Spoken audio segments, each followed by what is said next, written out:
Hello, and welcome to another stream of Tomb Raider 2, continuing my playthrough, where we're getting all the secrets, getting all the item pickups, and keeping tabs on how many times Lara actually says If there's any cutscenes where she says it, we also count that too. If I die without having saved, since collecting some items, and I have to reload the save and then recollect the items, I'm still counting those ahas as well.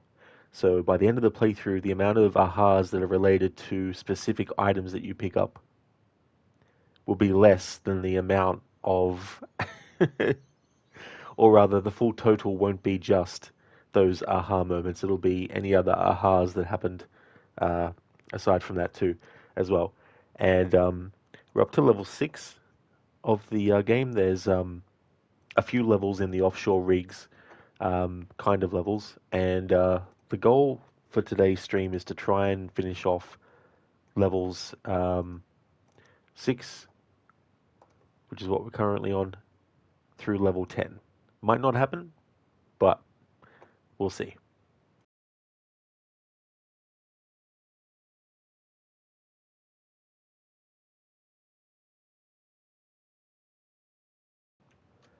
The current amount of ahas that we've actually found or taken note of is 106.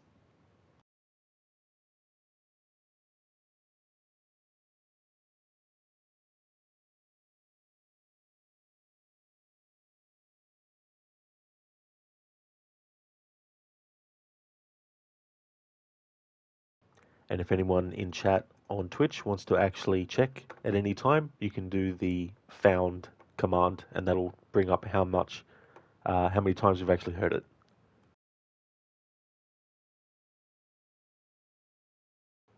Also, there might be some points where I don't respond to chat for a while, or I keep switching back and forth between screens. It's simply because I'm actually using a guide to make sure that I get every single item, and so I need to go through with a fine-tooth comb as well.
Uh-huh.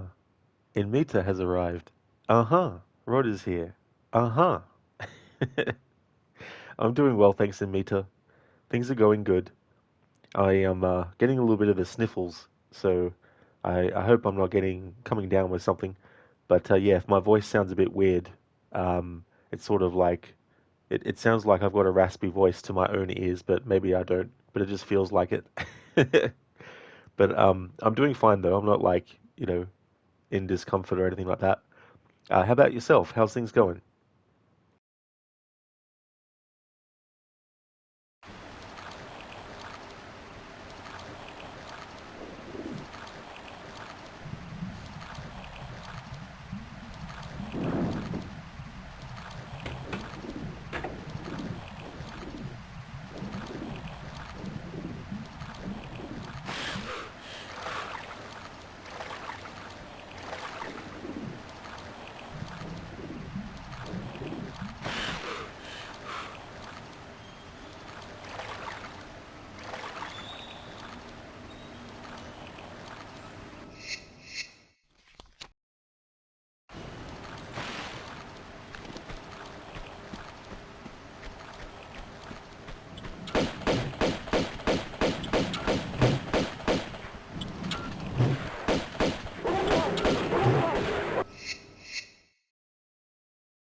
Mita. Good to hear you doing well otherwise. It sounds a little raspy, but it's not too noticeable. I got you in Mita, yeah. It's so funny because, like, with your own voice when you're hearing it versus how it's recorded and comes through on something else can be totally different as well. But I'm glad that you're doing well in Mita and that you're working from home today. That's really good. That would have to be good to be able to do too when you can.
MBT, yeah. Sometimes it's the opposite though. You think you sound fine, but when other people hear you, they'll be like, "You don't sound very good."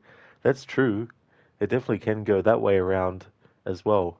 And it can be a weird feeling too sometimes because it almost feels like there's like a separation between when you think of what you're saying versus when you actually say it. Like there's some kind of delay, but there isn't. It's just that it just feels like you're not saying things at a pace that you normally would.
Hey, Keone. Welcome on in. Uh-huh. You have arrived.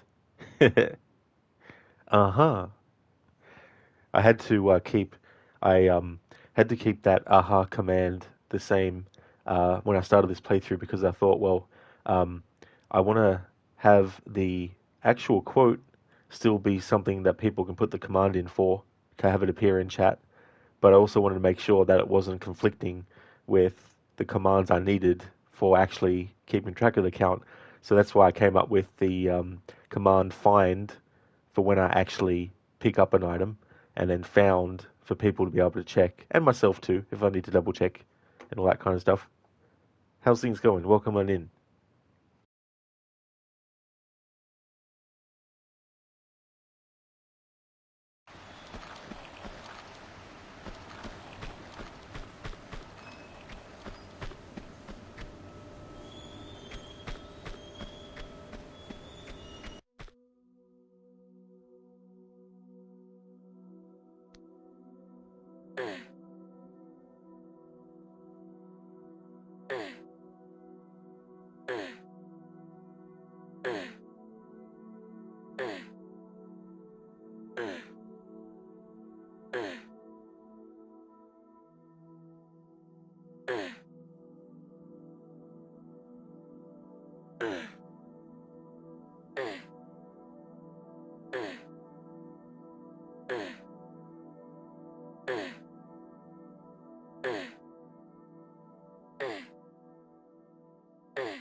Aha.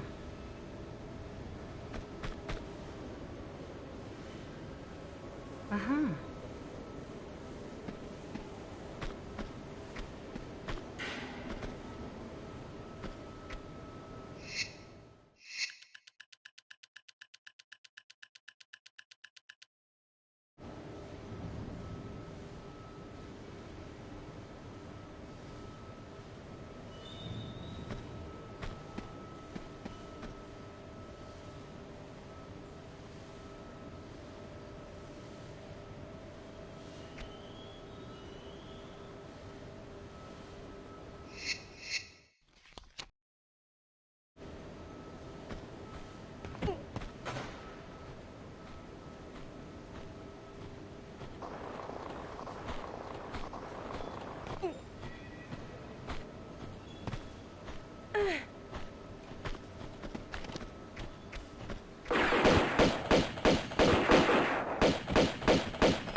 Aha.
Uh-huh.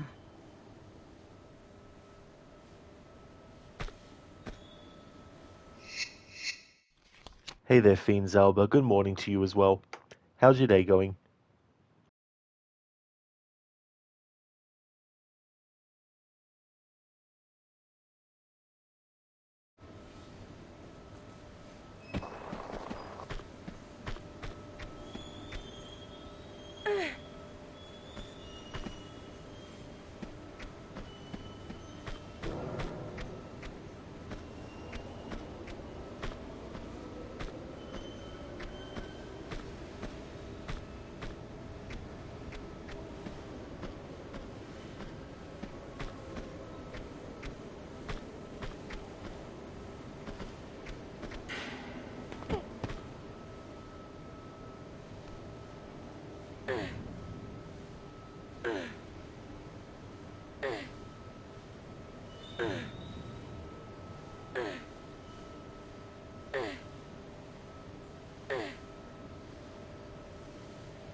Amita, she looks like a spider when she climbs. That's true, absolutely. Yeah, there's two different climbing animations as well. When Lara has her hands and feet planted on the ladder, but then there's also one where if you have her to the far left of the ladder or the far right of it, and then you have her climb up, she'll instead do this thing with her hands where she does like kind of a leap up with each grab and goes up that way, which is a little bit kind of slower in some ways. But yeah, that's a different kind of climbing animation that she can do.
My name is Maximus Decimus Meridius, Commander of the Armies of the North, General of the Felix Legions, and loyal servant to the true Emperor Marcus Aurelius, father to a murdered son, husband to a murdered wife, and I will have my vengeance in this life or the next. Take it easy. I'm just needling ya. Thank you for redeeming that, Dr. Darling, from Godfather with a bit of Red Dead Redemption 2 at the end there. How's things? Keone, you were playing Arkham City today, and man, that game is a masterpiece. Still holds up today. It really does, Keone. And that's awesome that you played it. It is such a great sequel.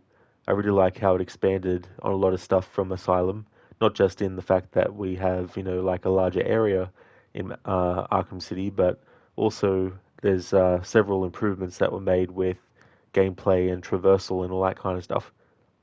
Hey there, Ryu. How's things going?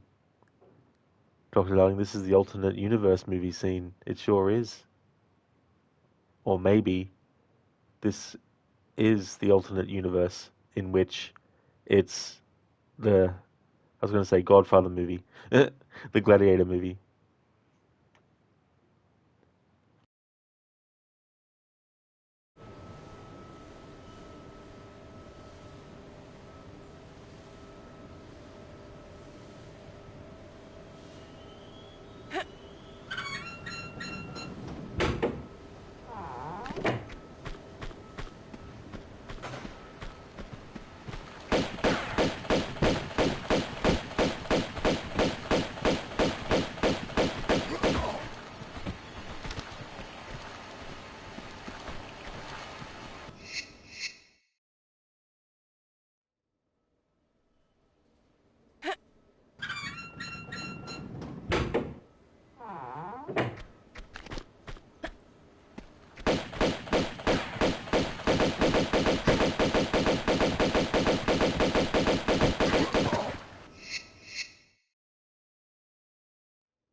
That's awesome to hear, Ryu. Glad to hear that you're doing well, dude.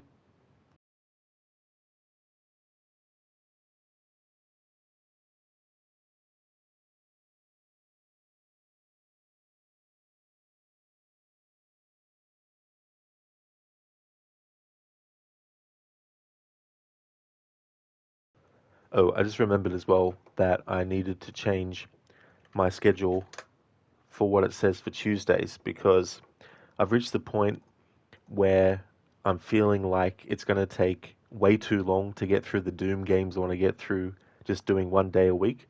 So starting this Monday and Tuesday, I'm actually going to be doing 2 days a week, which will actually mean on Tuesday multiple streams because I take that break on Tuesdays normally when I stream. So Mondays and Tuesdays is the 2 days that I'll be doing the Doom playthroughs for now. Just update that while I think about it.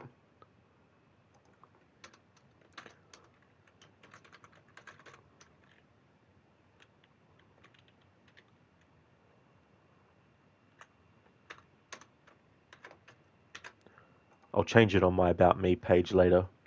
I'll just change the actual command for the schedule and also the automatic version that appears. There we go. Alright, so now here's the revised schedule. Monday and Tuesday, Doom 3. Wednesday and Thursday, Quantum Break. Friday until dawn, and the weekend's Tomb Raider.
Admitted the enemies can dive too.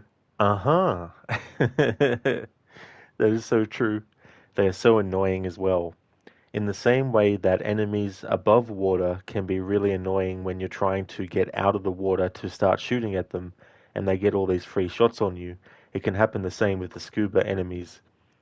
And the other annoying thing about them too is they actually have, I think, more range for their shots than what Lara has, unfortunately. So there's a certain distance that you can't hit them, but they can hit you, kind of thing. And they're really pesky as well. Like, they're just so insidious. Keone, uh-huh. What the hell have I started? It's like it's like a virus that's spreading. You just imagine like a parody of zombie movies, where instead of the zombies being like, they just go, uh-huh, uh-huh, uh-huh. And then the last remaining humans who can actually say words other than uh-huh have a whole chorus of people going, uh-huh, uh-huh, uh-huh, uh-huh. Okay, they rev the engine by saying, aha, aha.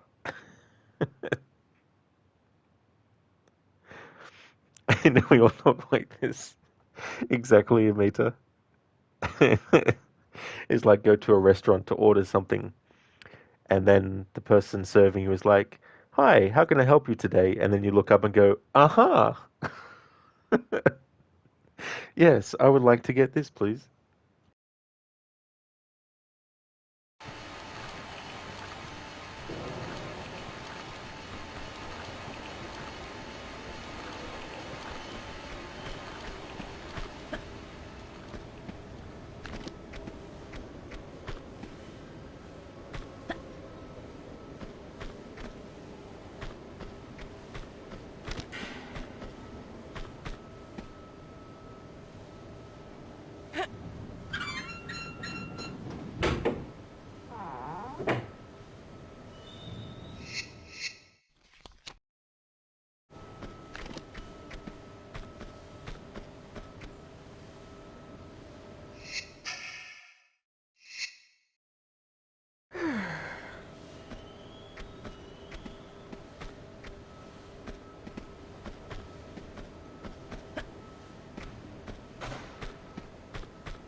Run! Get to the chopper!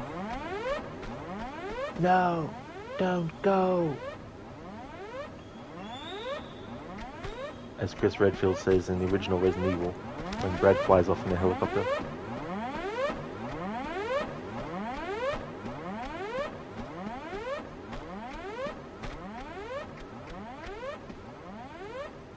Uh-huh.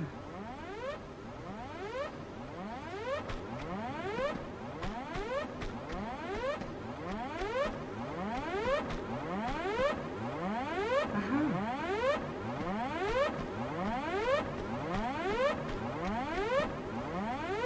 Uh-huh.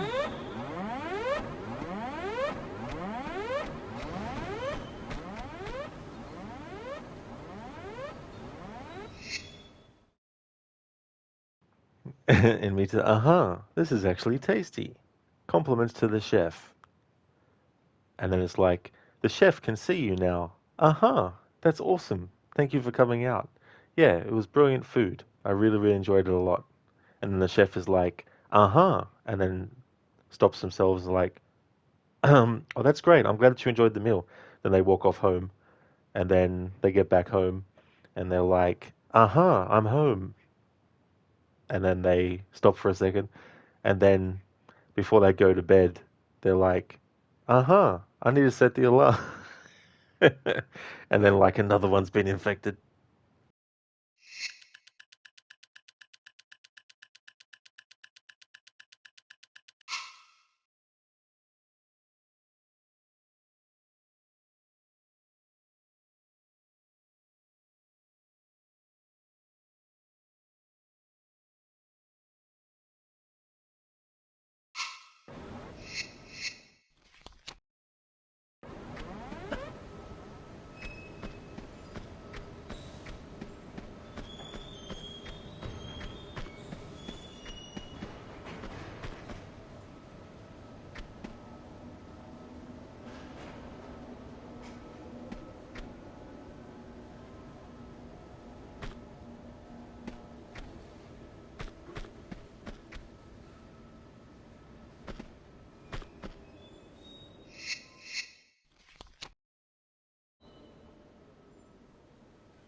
Uh-huh.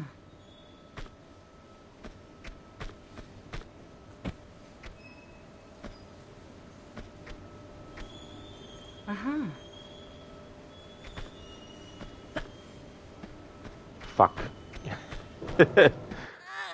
Alright, so that was 2. Brings it to 120.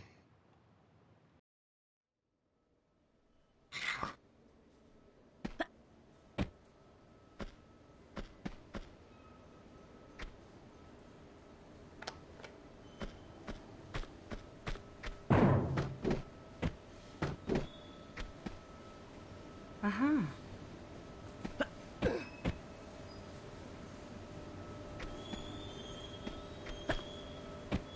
Oh my fucking god.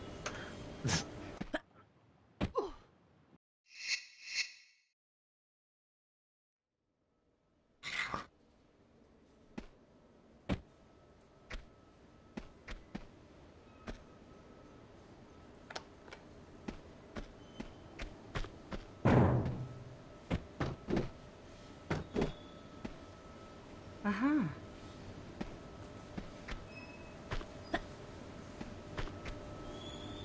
Uh-huh.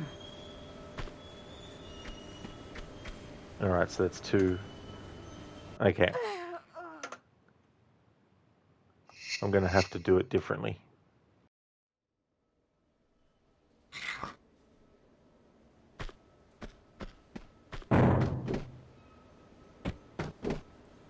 Uh-huh.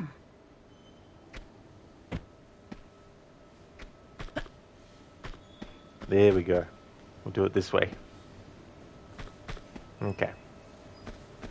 I'll wait for this other flame to appear again.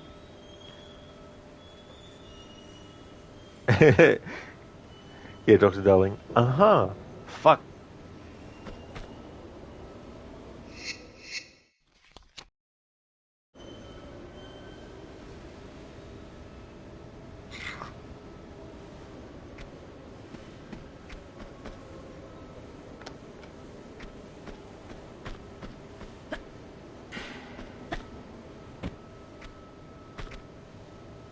Uh-huh.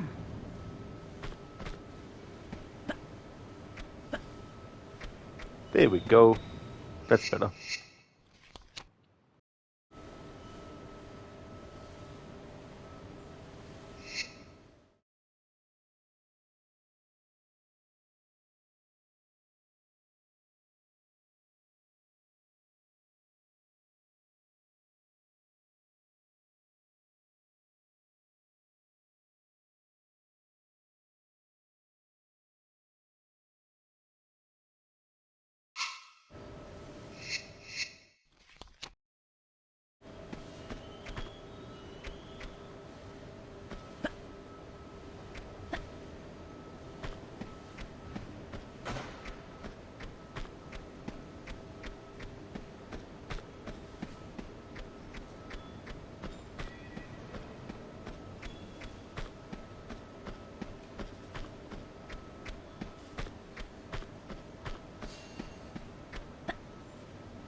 Uh-huh.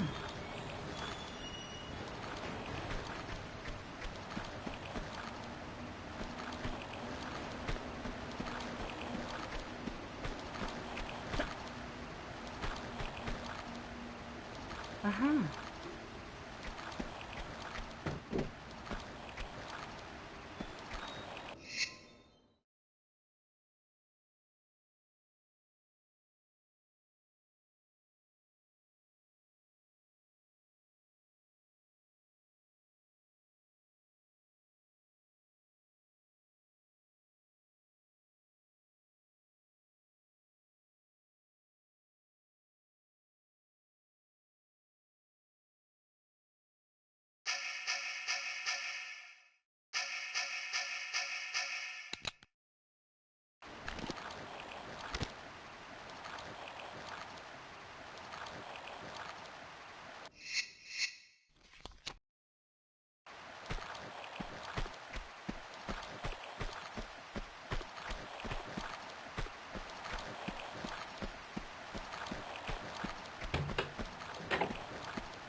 Aha. Alright, so we're now at 129. Uh-huh.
The guide that I'm using is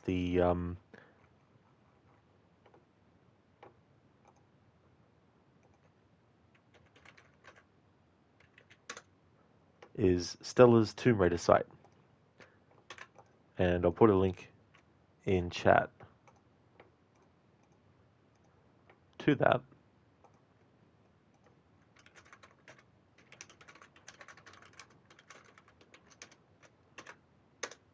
which is there, and it's a great resource for guides to the Tomb Raider series.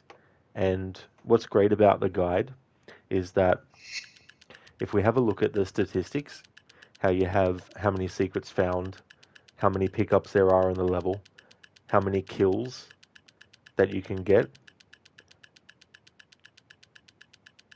for each level in the guide, it actually keeps track number wise of that. So, for example, I have 26 of 39 pickups collected, and the part of the guide that I was looking at,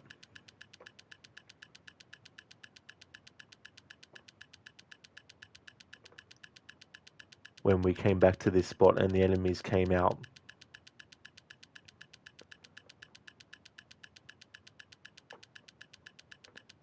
they had a medipack and Uzi clips, and together those two are the 25th and 26th item. But there's also the kill count, and I've killed 23 enemies. The scuba diver that was swimming around in the underwater tunnel, not the first couple, but the third one, that was the 23rd kill. And then there's some enemies that I haven't actually killed yet as well.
In Meta, there was a funny moment yesterday when you were playing a Plague Tale Requiem. You killed one of the guards, and one of his friends came to investigate and said, "I can't believe he is taking a nap." You were like, "Oh, definitely. He is taking a nap. A very long one that he'll never, ever awaken from." It's funny what NPCs will say in those circumstances. And then you get those games where they'll have a quick look, and then they'll be like, "Oh, keep an eye out." And then they just go back to their regular patrol, and they don't really do anything different. Keanu Rod is probably regretting doing this challenge. If there's a worldwide epidemic of ahas, then maybe.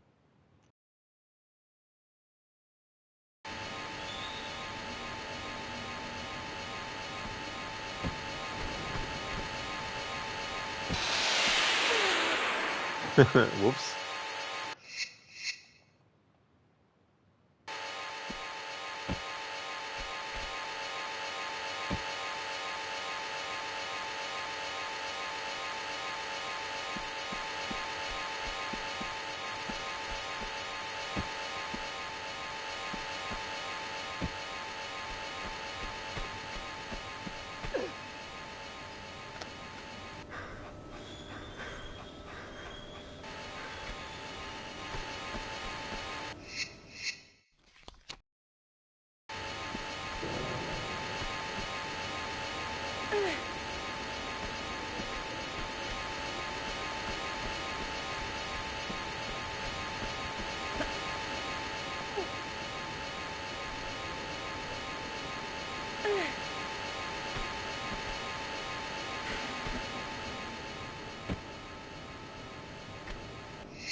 Aha.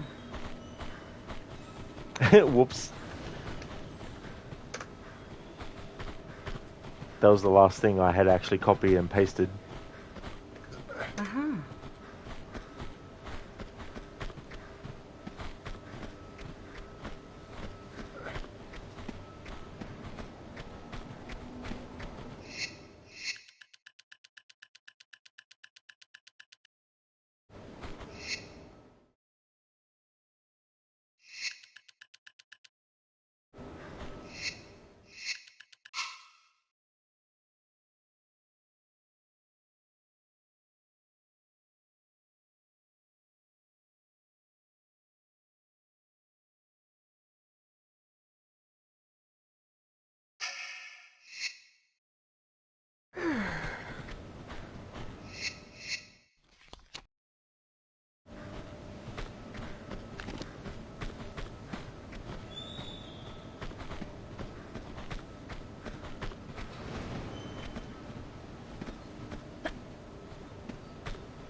Uh-huh.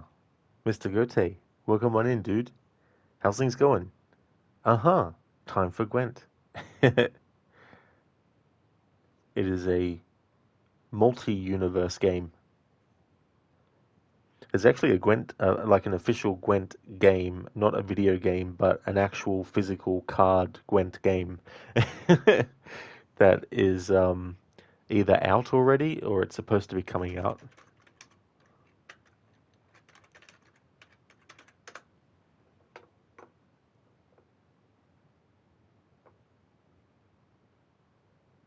Ah, it'll be available this year. Gwent gets a physical release after 10 years. Hatchet Board Games, teaming up with No Loading Games to adapt high-profile licenses. The Gwent tabletop game is part of that. Gwent will ship with 400 cards and a playmat that helps replicate the full experience of Gwent's iteration within The Witcher 3. Players will be able to play several different variants of the game, both casual and with tournament rules. Gwent will be available in both the United Kingdom and the US, available in the third quarter of 2025. Hatchet Board Game said in the news release, Gwent will cost £44 at UK retailers and $39.99 in the US. Criminals from 1 to 10. You got Sunburt 11 today. That really does suck, Criminals. Sorry to hear about that. I hope that you'll be able to recover well from that. It makes you want to buy those cards. Same as well, Mr. Gote. I don't blame you guys for wanting to get those cards. It's actually going to be quite cool. I wonder what changes to the rules that they might have or additional things.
Uh-huh.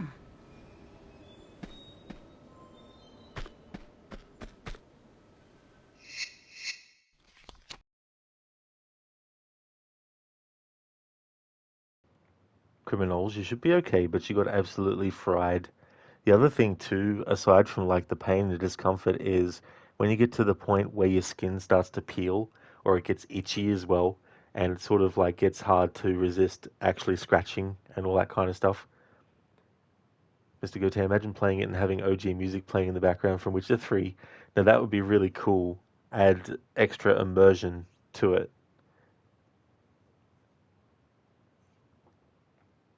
That's right, Mr. Gote. Yeah, almost 200 ahas in this playthrough. And this is the remastered version, but I've got the graphics set to the old school. Because my tradition with the annual playthroughs was to play the original graphics with the original versions, I want to keep to that, even though I'm actually loading up the remastered versions.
Aha.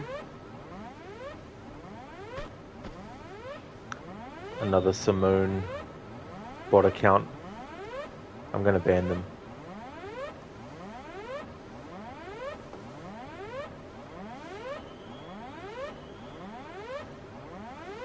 Goodbye, bot.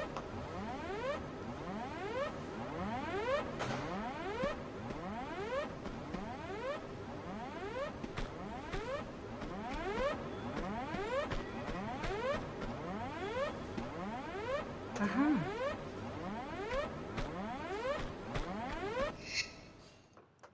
Okay, so in terms of pickups, that is 32 of 39.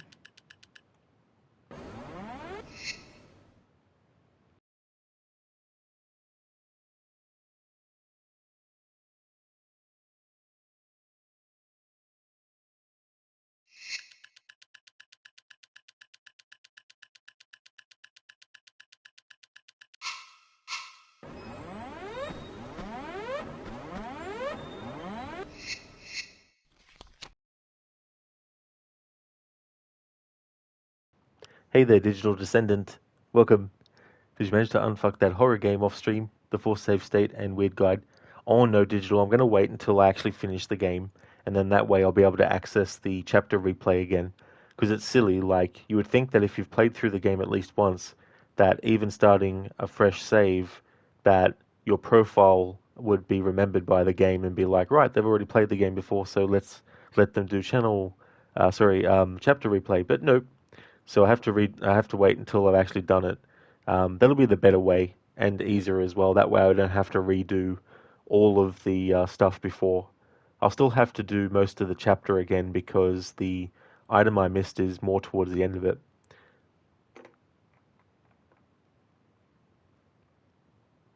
135 ahas now. All right.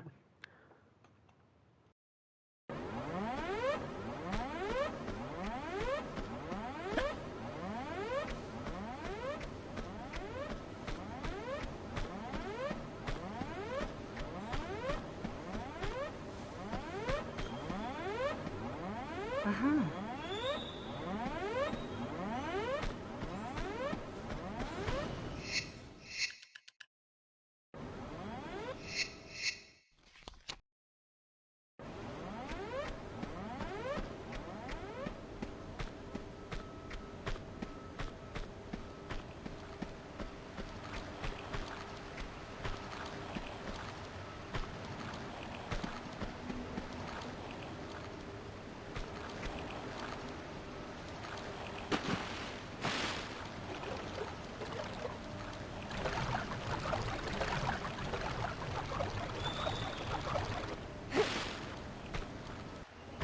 Blood or answers? I have no preference.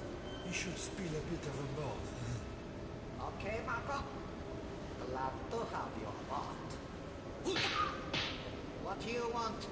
Come on, stick to your stomach. Tell me, where in monastery should we look?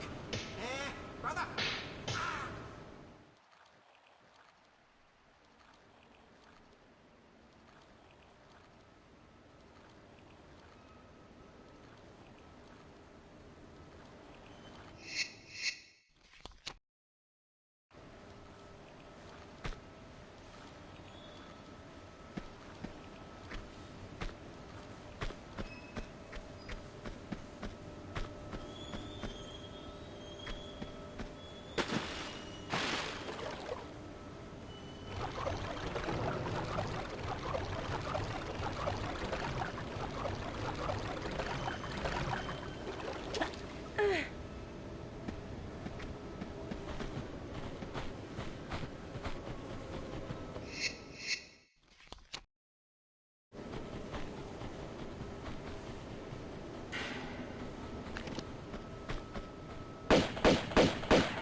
Uh-huh.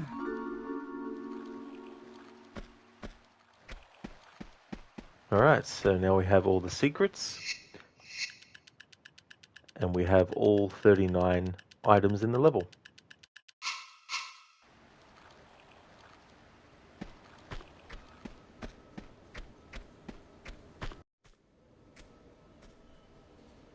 Oh, you are not one of them. But you are a monk. Brother Chen Bakang. You have come for me. I saw bright lights around me. That was gunfire. I think it was them who got taken away by it. But you are my guide, my path beater to a next incarnation. I have done my time here, haven't I? What are you doing here, in Marco Bartoli? Nothing. I led righteous life. Here for reasons rooted only in necessary evil. As my father was before me when he bombed Gianni's vessel deep into these waters. Now I'm here, was here, to prevent his son from salvaging the Seraph. The Seraph? You not know my life's work well. You sure you're not here for them? Their Jackanory days are well over. They want the Seraph to unlock a malignant treasure we contain in our monastery in Tibet.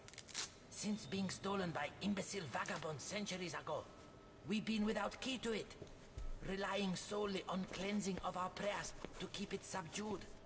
Then the occultist Gianni B acquired it. Trouble we knew. He breathed life back into ancient belief. One not to be stopped by any amount of head bowing. And now again, it is here. Marco, infected with madness. He has violent mind, but not yet the power to satiate it. So, we reached for our weapons once more. The true detox of evil. Where can you be taking me? Thought this was my big break. Guess changes of does rest. Oh, I need one.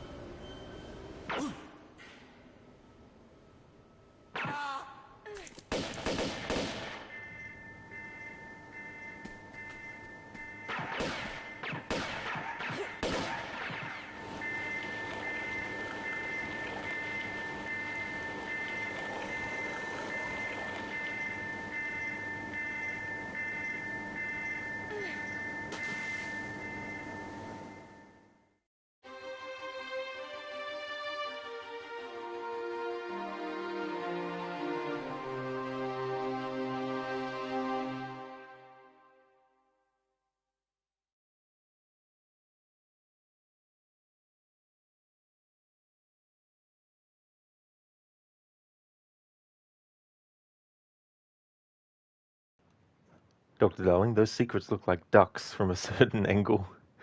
Yeah, that's actually a good point. It does from a certain angle, actually. Now that I think about it, instead of dragons. So that is diving area level done. That was level 6. We got all the secrets and we got all the pickups as well. 39 and 39.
Uh-huh.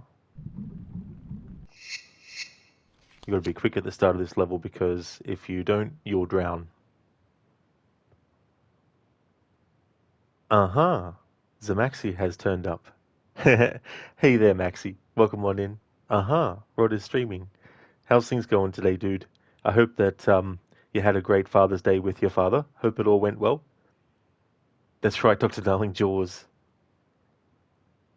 In the second Tomb Raider movie, when Lara is actually trying to get out of the ocean, she is attacked by a shark, but she punches it and it shakes itself and then it swims off, but she grabs the back of its tail.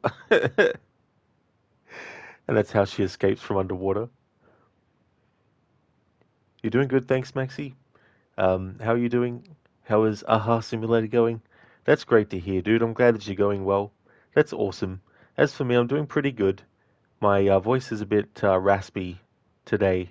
Um, I also had the sniffles earlier, but that's gone away now. But the voice is still a bit weird. But it's going really well. We just finished level 6, and the count is now to 137. Aha. You did indeed, thanks, dude. Had to rest later on as you were feeling super tired, maybe just post-wisdom tooth surgery. Oh, absolutely, dude. Having to recover from that, like, that can take a bit of time too, as well. That's great that you did have a great time. That's awesome.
Maxie, hopefully it isn't a cold or anything. Hopefully so, dude, for sure. Because that would be really, really annoying. Especially as you know, being a streamer and having to use your voice. But I mean, if it got to a point where I couldn't actually talk, then I'd just do like a no commentary stream if that happens. But my voice isn't sore or anything like that. It just is a bit sort of like raspy.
Uh-huh.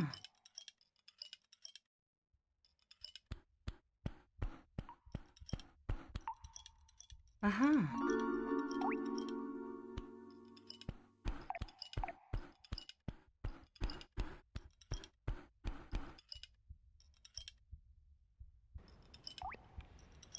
Max, you don't mind water levels, but playing this and knowing a shark is always on your case just scares you.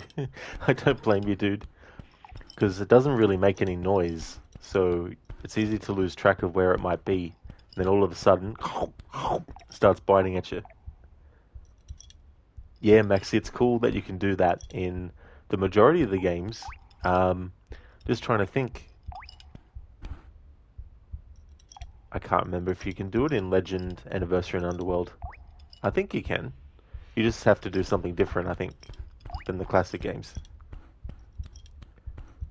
But yeah, if anyone who hasn't played this game before wants to do that, when you actually jump up and grab a ledge, if you hold the walk button down and then press up on the D-pad, Lara will do this. I don't think it works though if you're climbing a ladder and get to the top of the ladder and then try and hold the buttons. She won't actually do it.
Uh-huh.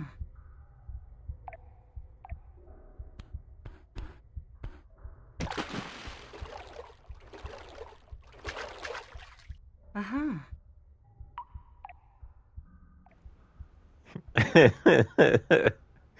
And Meta, that's interesting.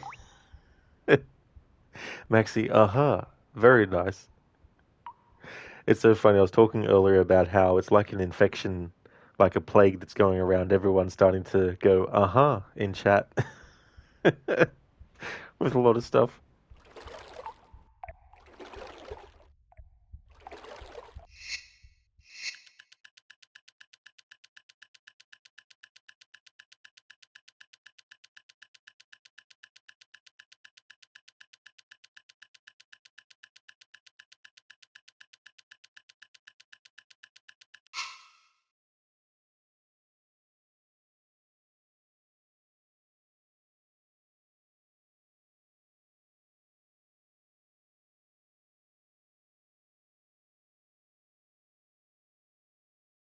In Meta, the virus.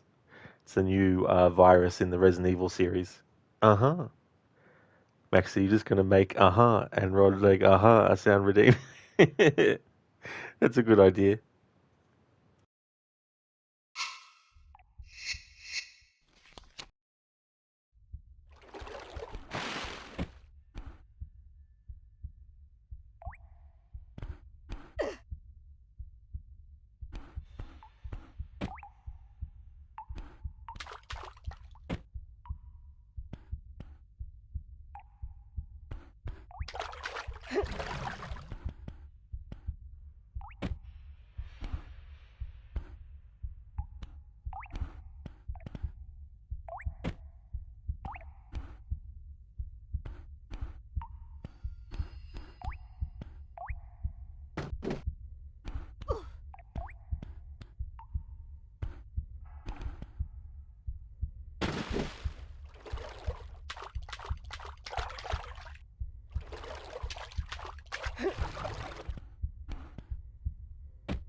Maxi, take on me. Aha.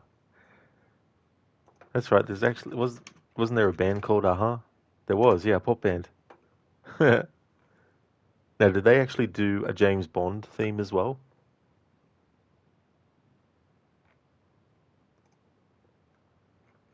I don't think they did. I know Duran Duran did one. Oh, they did, yeah, The Living Daylights. Yeah, that was a good song, that one. That opening sequence as well, with James Bond driving, that has some really good music in that sequence too. Maxie, you thought of a good challenge. Do a handstand every ledge climb. There you go, dude. That's really, really cool. And also count how many ledges you have to climb as well when at the same time. That's a great idea, dude. Yeah, The Living Daylights. Yeah, that was actually a really good James Bond movie. I didn't mind License to Kill that came out afterwards, but I think The Living Daylights was the better movie. And Timothy Dalton was a pretty good James Bond. It's a shame that he didn't get to do a third movie, but that's history. Keone Mia, stay away. Uh-huh. Welcome to the uh-huh, son. Is what Jack would do instead. Oh, I just thought of something that I can't believe I didn't think of before, but I don't know how to implement it because it doesn't work one way that I was thinking, so I have to think on it. Ethan Winters, nah. That's the antidote. Although saying nah to stop saying uh-huh it will become the nah virus. Become a nah.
Keone, you remember laughing so hard when Jack can just break through walls, scared the crap out of you on your first playthrough? Oh, yeah, absolutely. Like, it's not necessarily something that you would expect that he can do. and it just adds to the unpredictability as well. That's a really good Resident Evil game, that one. Yeah, Maxi underwater be like,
Alright, so we found all the secrets in this level. We just have 4 more pickups to find.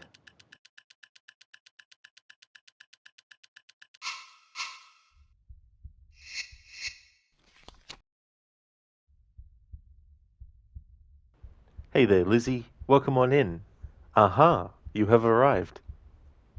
How's things?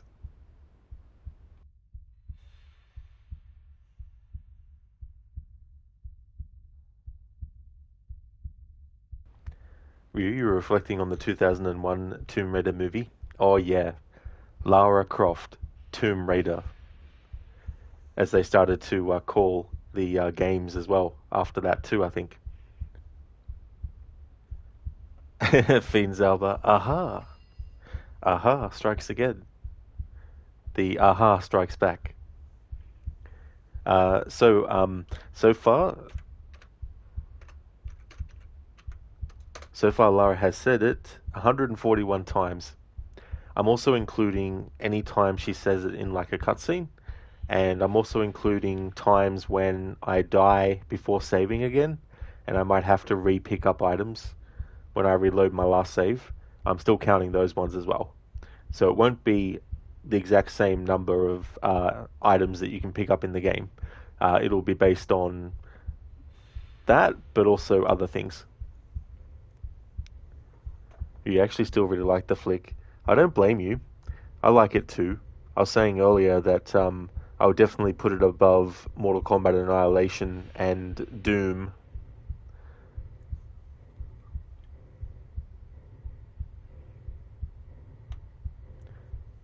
Fiends Albert, the song is forgiven. Sorry, Lara, Trio was faster. Yeah, it's like they were faster.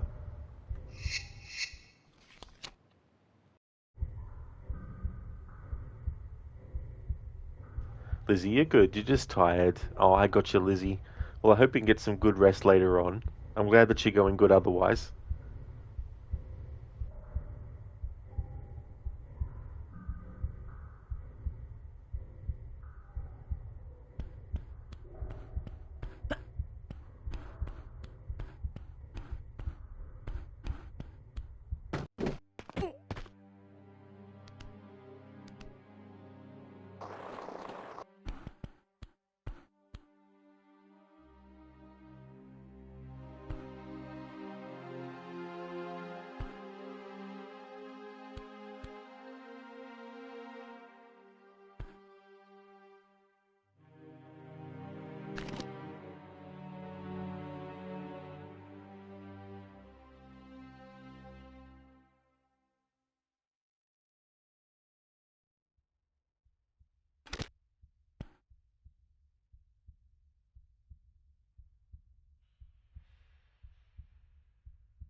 Aha! That hurt, Lara. Why'd you make that happen?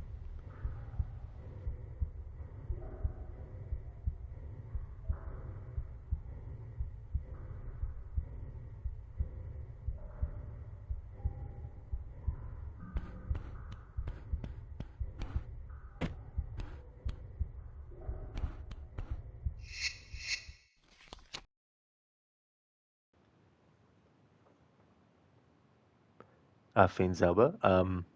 Gier, a German song from the New German Wave. It's called Da Da Da in the 80s. Oh, don't know if I've heard that. Sometimes there's songs that I may have heard, but I don't know what they were called. And then there's some songs where I probably didn't hear it, but I've heard of it in the sense of someone's mentioned it before. But yeah, I don't think I've heard that particular song.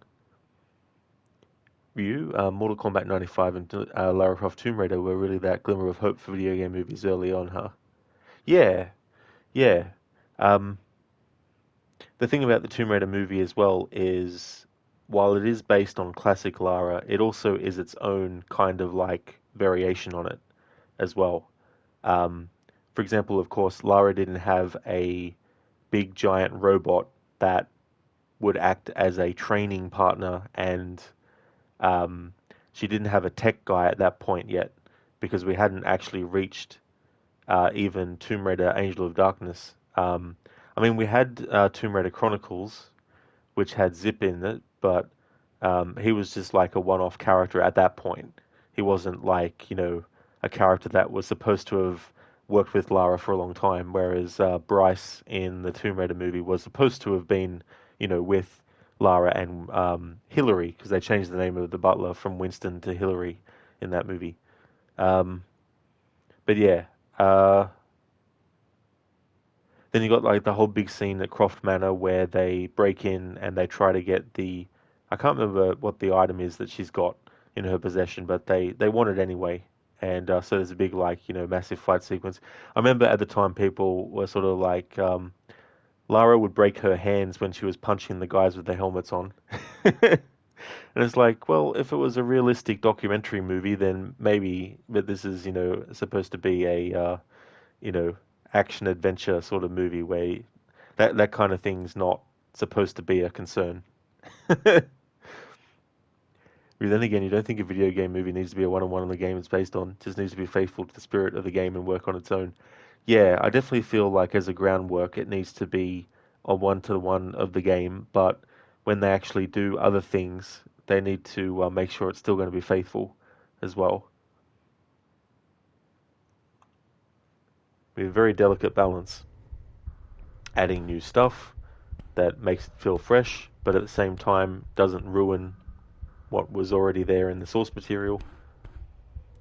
Not making decisions that are stupid, like in that most recent Resident Evil movie where they made Leon Kennedy apparently a klutz bumbling buffoon. It's like, no, that's not that's not Leon.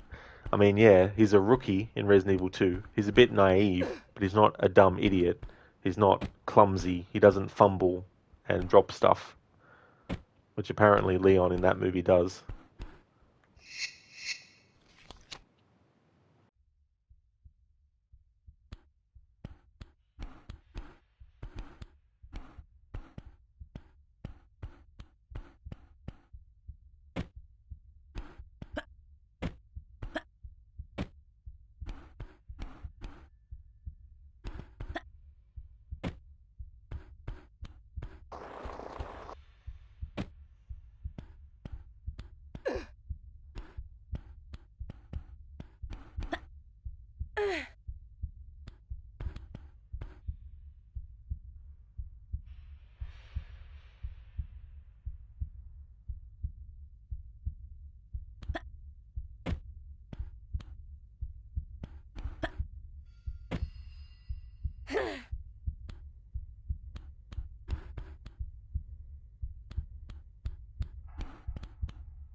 Uh-huh.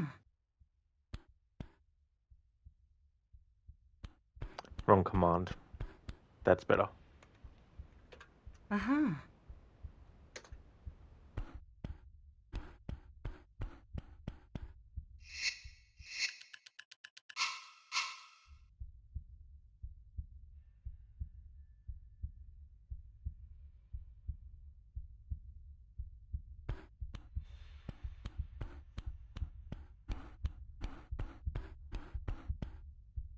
Uh-huh. Alright, now we have all the pickups in this level. All secrets, all pickups in this level. 14 to 14 pickups.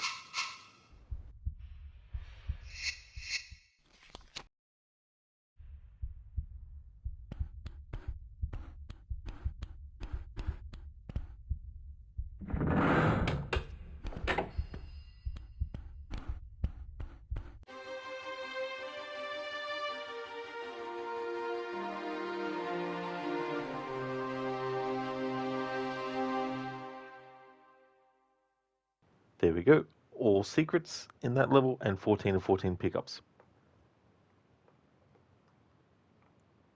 Yeah, there definitely needs to be the balance. You don't want to make something completely different, but you also don't want to adapt unnecessary elements either. Exactly, Ryu, you know. Like in the Resident Evil games, sometimes you need to find two separate items and combine them, but each item isn't in the same room.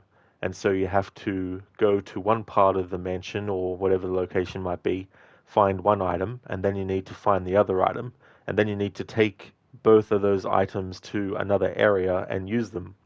Well, if you're doing a movie, you wouldn't have all that rigmarole.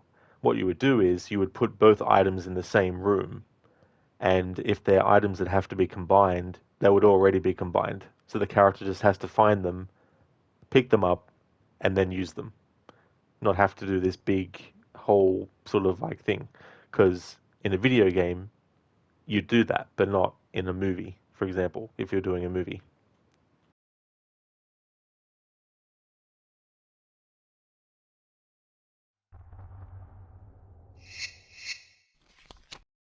Alright, so that was the 40 Fathoms level, and now we are in level 8, the wreck of the Maria Doria.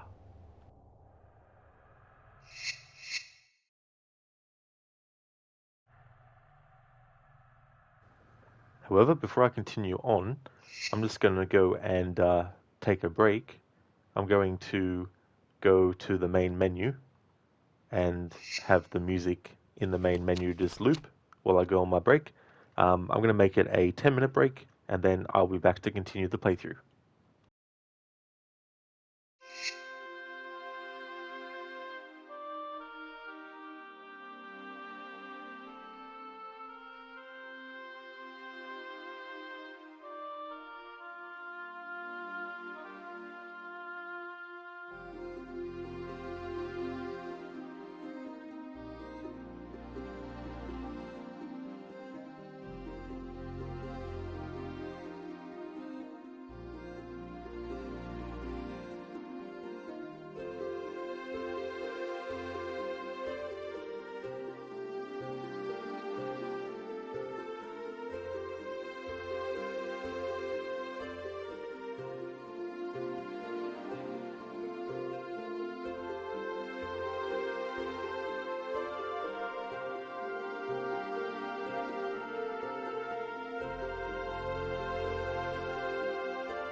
Alrighty then, back from my break.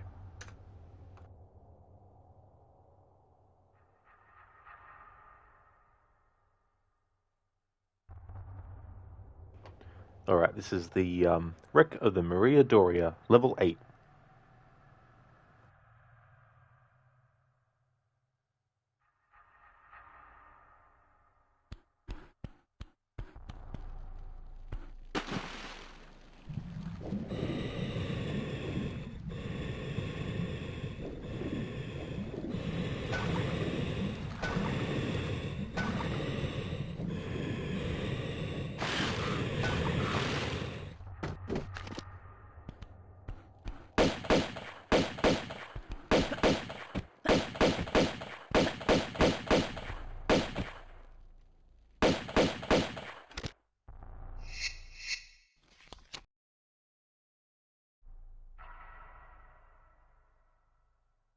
Thank you, Keone, for the welcome back.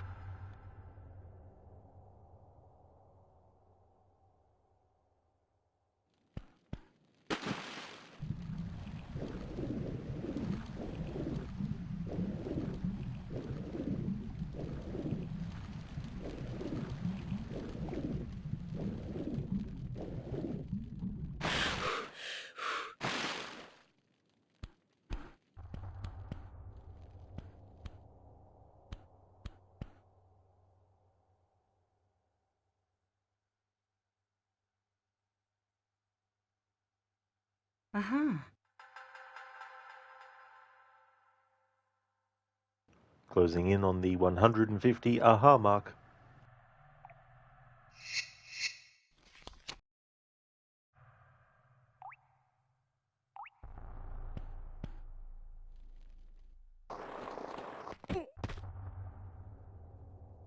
This is one of these spots in the game where you can't help but lose health.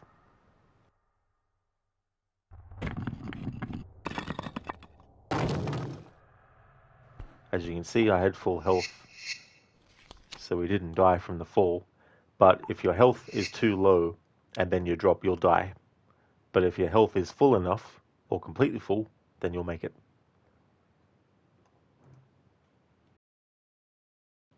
Thank you, Inmita, for the welcome back as well. Thank you very, very much. Keone, how far are you into the game? So there's 18 levels in total. So once this level's done, we'll have 10 left. But I think it's going to take me another, after this stream's finished, it'll probably take me next weekend as well, I think. But you never know. But today I'd like to get through all the levels that are in the offshore and sunken ship category. And we started the stream with level 6, and level 10 is the final level in this location. And then the action moves to Tibet for level 11.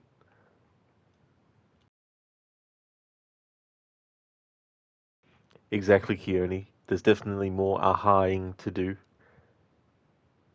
Aha never rests.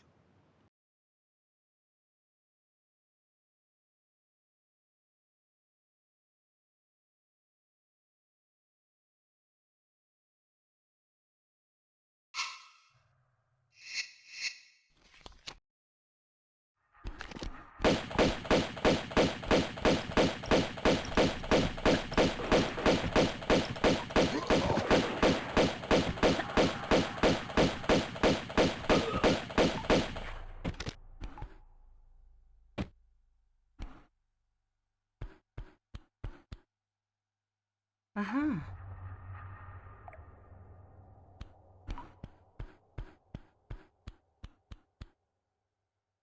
Uh-huh.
Uh-huh.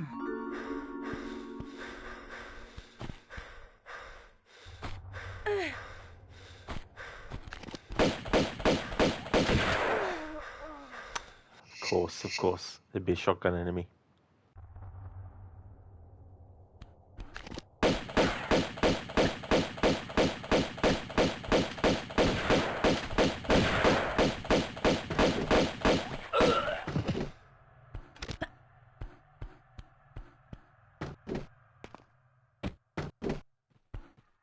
Uh-huh.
Dr. Darling, Rod will turn off voice volume next year so he doesn't have to hear that word again. He'll be like, uh-huh, uh-huh, uh-huh. It still haunts me to this day. Uh-huh, uh-huh, uh-huh. Rocking back and forth.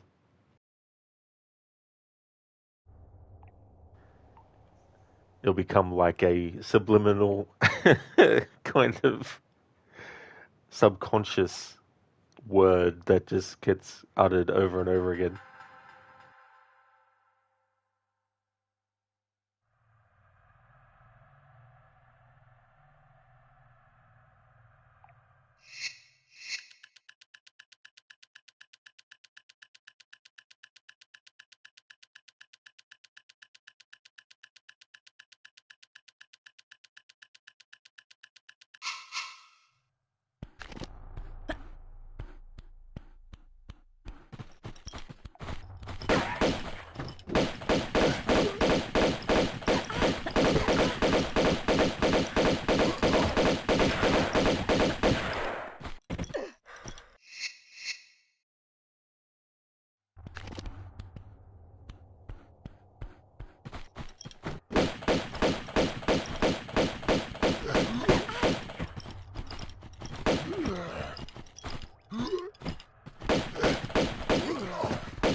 Uh-huh.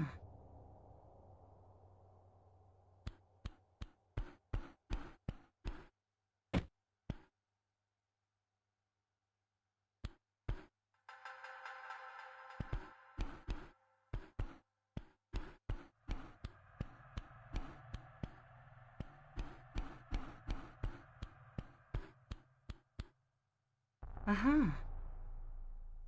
There we go. We reached the 151 mark now.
Uh-huh.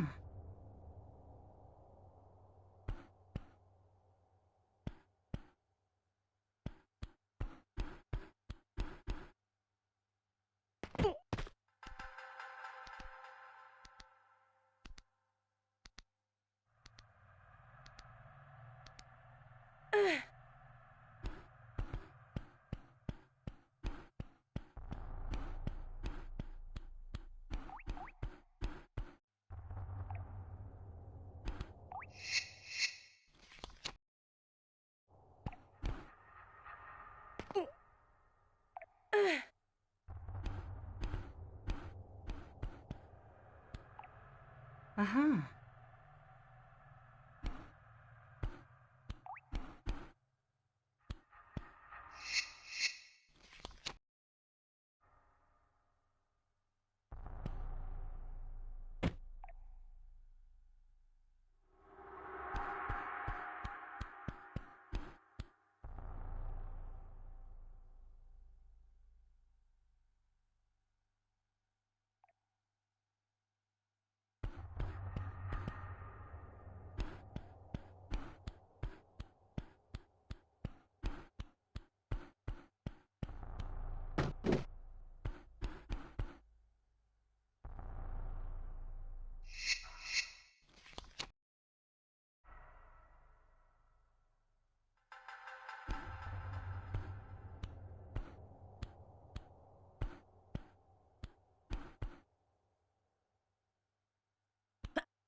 Uh-huh.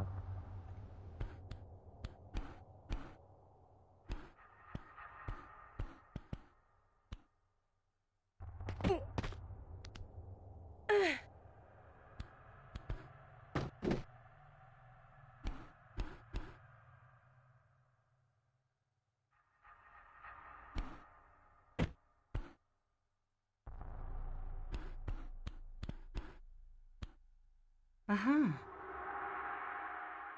That's right, Keone, past the 150 mark. Onward to 200.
Keone, you predict under 500 for the game.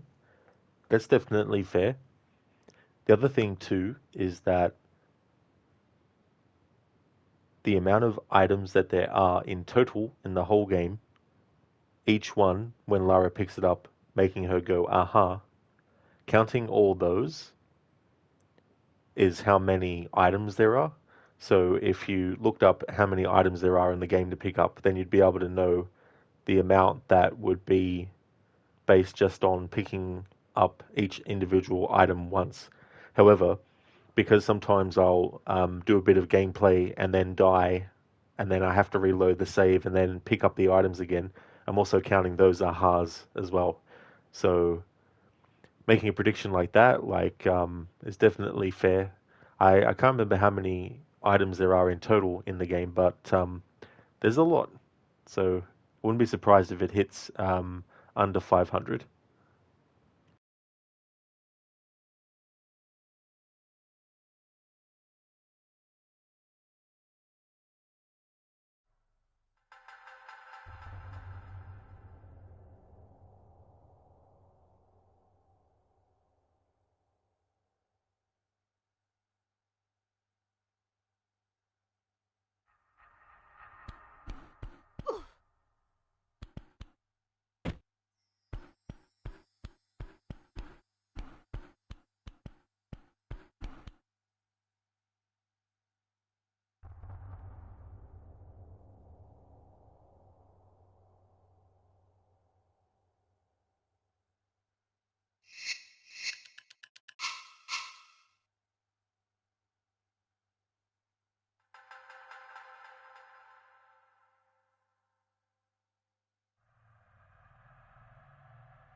Uh-huh.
Uh-huh.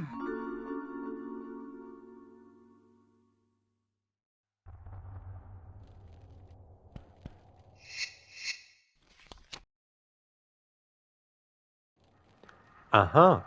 We have a raid. Thank you, Crooked Toad, for the raid. Thank you for joining, everyone. Welcome to my annual playthrough of Tomb Raider 2. Aha! All secrets and all collectibles. I'm keeping track of how many times we hear Lara say aha. And if I die after having picked up an item and I have to reload my save to then pick it up again, I'm also counting the re-saying of aha as well. So that's the kind of like approach that I'm taking. How was your playthrough of Ocarina of Time? Oh man, I love that game. It's such a great game, that one. Such a classic. It's definitely up there as one of my favorite ones in the series.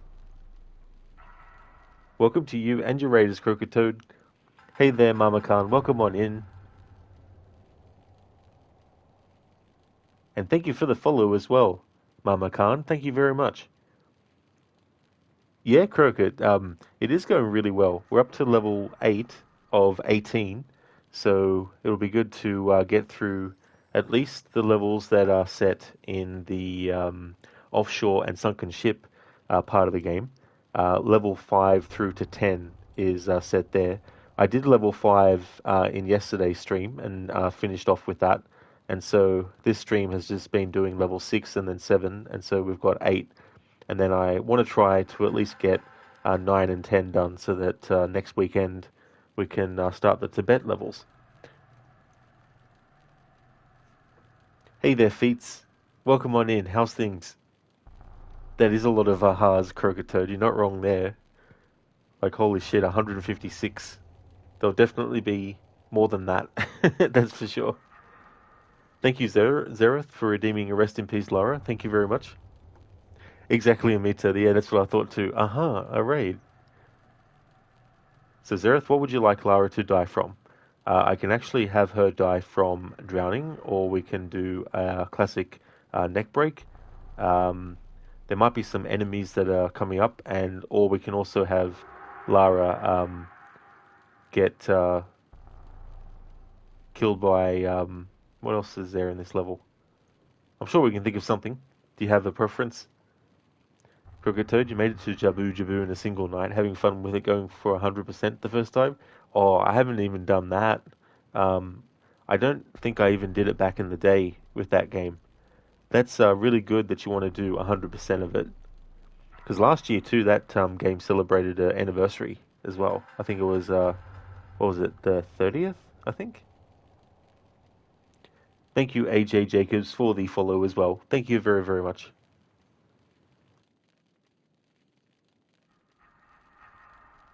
Aha! Wait, I'm not Lara. That's right, Zereth. Bane is not Lara. What is he thinking? He's not the Tomb Raider. Thanks for redeeming that, Zereth. Mama Khan, not the voice you're expecting, not gonna lie. Oh, that's fair enough. Yeah, my voice is a bit raspy today, and I had like the sniffles earlier, but I'm feeling okay though. But yeah, I've got a bit of a raspy voice today. Oh, great feats. That's awesome that you're doing good. That's excellent. I've been going well. It's been good to do a playthrough of this game where I don't have restrictions for jumping. Because in Tomb Raider 1, I did a leapfrog challenge where I couldn't have Lara run or walk unless it was absolutely necessary, where you couldn't make the gap unless you did a backward step and then a run and jump. I even went to the length of not allowing rolls on the ground or rolls in midair as well.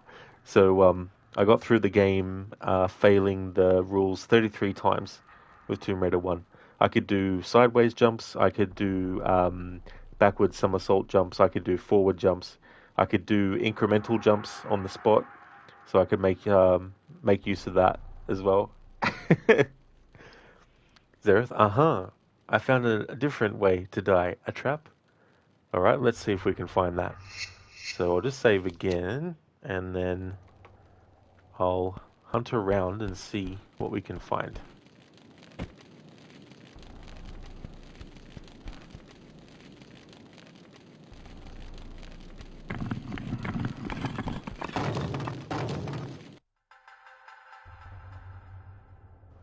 We've got this one, Zereth. Do you want Lara to run across and just fall, or would you like her to do a dive? I don't know if she'll catch on fire as well, or not, but we can do that. Cheers, AJ. I hope that you're having a good one too. Oh, yeah, Fitz, it was really, really crazy because there's so many things that you just do, just normally, and having to resist the urge to make those moves in the game could be very, very difficult. Zereth, a dive, done.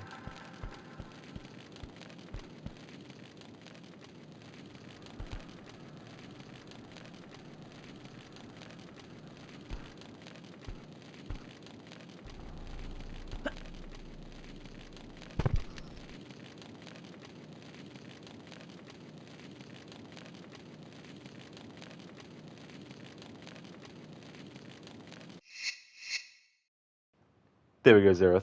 Thanks for redeeming the rest in peace, Lara. That would have hurt. Indeed, Keone, rest in peace. Mama can't crunch. Always crunch. It's so funny. It's like, I wonder what they actually use for the sound effect, because sometimes they use things like snapping celery sticks and all that kind of stuff. Oh, nice, AJ. That's good. I'm glad to hear that you're going well. I'm going good too, having a good weekend. For those who haven't actually come across my channel before, here's my current schedule of the games that I've got going. So on Monday and Tuesday, it's Doom 3. I'm doing a Doom marathon. And Wednesday and Thursday, it's Quantum Break, my second ever playthrough. I'll probably finish it on Wednesday though, so that would then mean that the game to replace it will be Assassin's Creed Liberation. Friday, I've got the original Until Dawn, celebrating its 10th anniversary, getting all collectibles.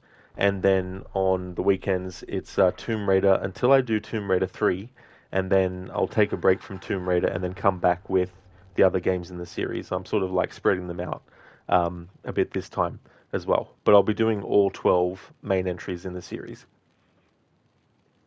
Mama Khan, have you seen the Resident Evil guy who just ate a watermelon for hours on end? I didn't. No. No, I didn't actually see that. That's crazy. Crocotoad, lots of AC on this channel for sure. Oh, you're not wrong there, Crocotoad. Absolutely. And then there's also some games that are celebrating anniversaries as well. Assassin's Creed Brotherhood, 15th anniversary. What else we got? Um, Assassin's Creed Syndicate, celebrating its 10th anniversary. Oh, cheers, AJ. Yeah, I like to change up games and all that kind of stuff. Keep a bit of different variety and things.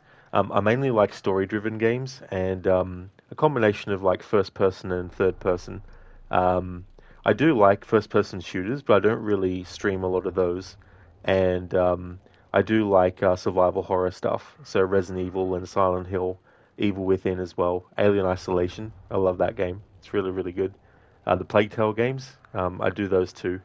And Assassin's Creed and Tomb Raider, Detroit Become Human. I did a playthrough of that recently again.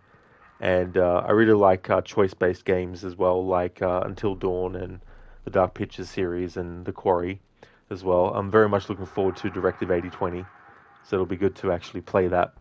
Um, it'll be the 2nd of October, so not too long and very early in the month. We've gotten 2 secrets, and we've gotten 14 of the 41 items in this particular level. I'll just have a look in the guide I'm using, just to get my bearings.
Mamakam, that's the zombie noise. It's just a guy eating a watermelon. It's crazy. It really is. And all the different sound effects that you hear in movies and games and stuff, and how many different kinds of things, even using the same item, to make so many different sounds as well. Ancient Crooked from the Old Kingdom. Very nice there, Zereth. And Keone, the real question is, when is the Fortnite and Minecraft streams? Well, you'll be waiting longer than a fortnight for Fortnite, and I've got no mines to craft. Detroit Become Fail, absolutely, Zereth. That's what I called my most recent playthrough, um, where I had to basically fail on purpose. When there was parts where it's like, you've got 10 minutes to do this thing, I was like, no, I'm just going to have the character stand there.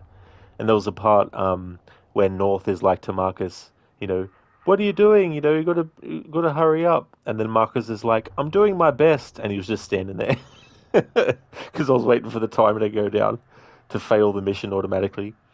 It was just so funny too because you wouldn't think that there'd be heaps of opportunities to fail and not get game over, but with Connor, there's a lot of opportunities to get game over, like a lot of opportunities, sorry, to not get game over.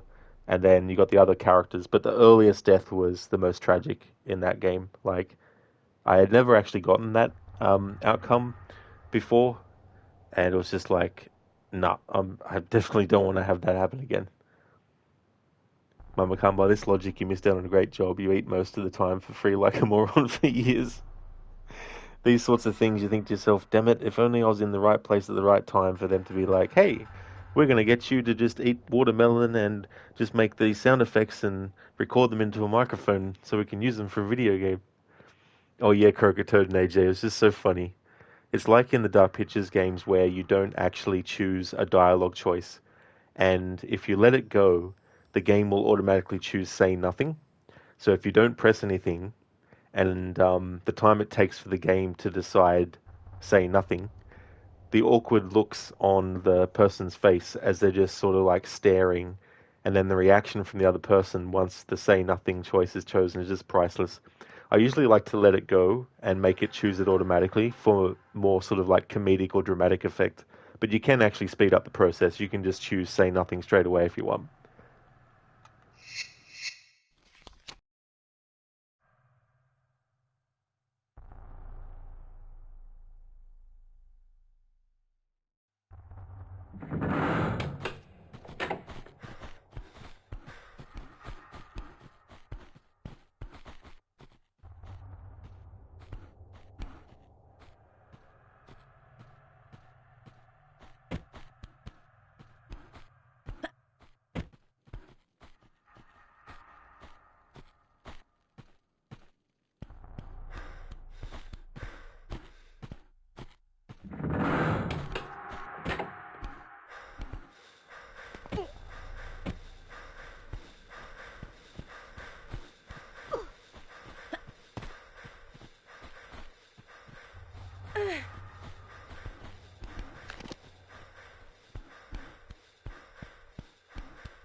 Mama can't get them.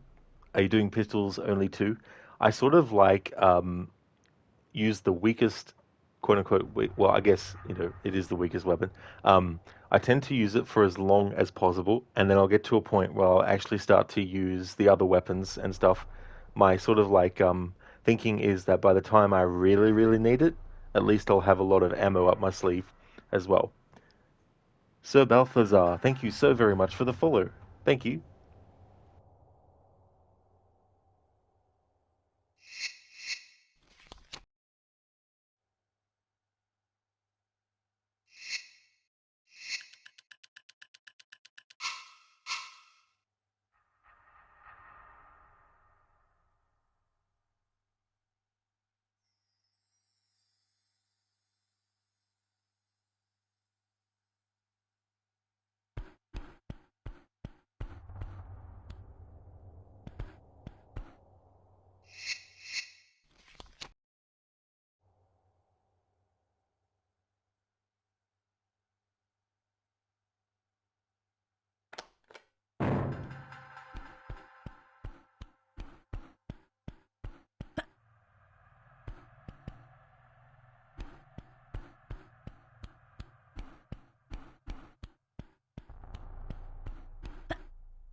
Uh-huh.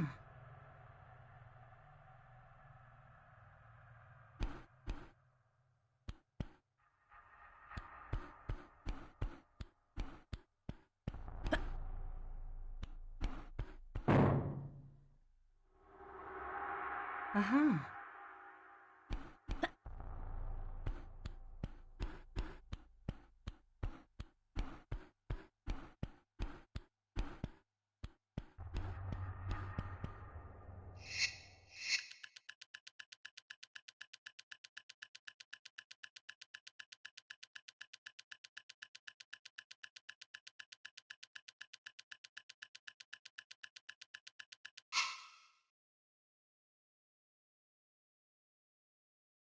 Mama Khan, I see that's big brain moves. That's the other thing too, like there's also I do the same approach in like the Resident Evil games as well. I'm like, I'll just keep on using the weakest weapon, and even if that means suffering through some annoying parts, but then I can just, sit back and be like, I've got all the ammo for the other weapons. Keone, welcome to the Legion. It really, really is. Like, holy shit.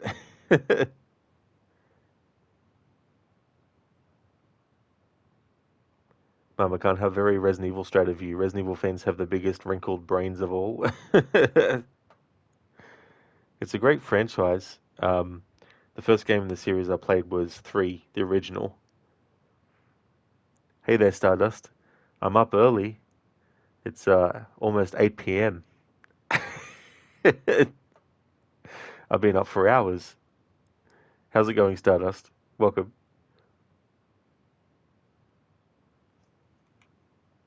Mama Khan, we all know this. Let's not deny it. Well, I like Resident Evil in that, but I'm definitely not what I would classify as a professional at it. Stardust, it's 4:58 a.m. for you. Oh, I see what you mean now, Stardust. You mean that me streaming at this time in your time zone is really, really early. I got you now. Sorry. Mama Khan, you have some hot takes on 7 and 8, not gonna lie. Well, that's the other thing too, like with 7 and 8 is uh depending on, if you like it or not, it's definitely understandable as well. That's the thing too with a long running franchise is there's definitely more possibilities of fucking things up just as much as there is of doing a great job as well. Exactly, Kearney. We nocturnal chatters here. I think you might have hit something on the head. Uh-huh.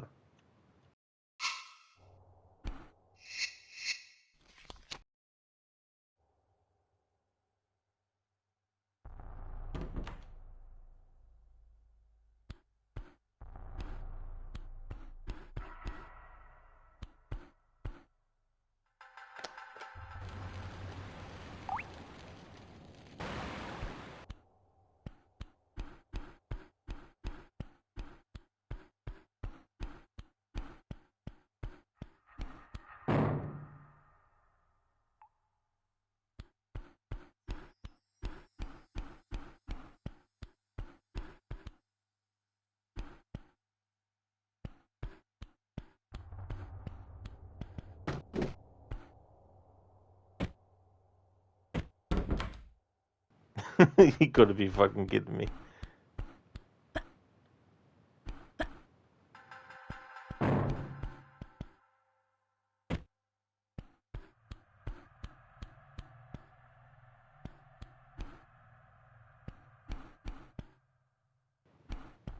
Alright.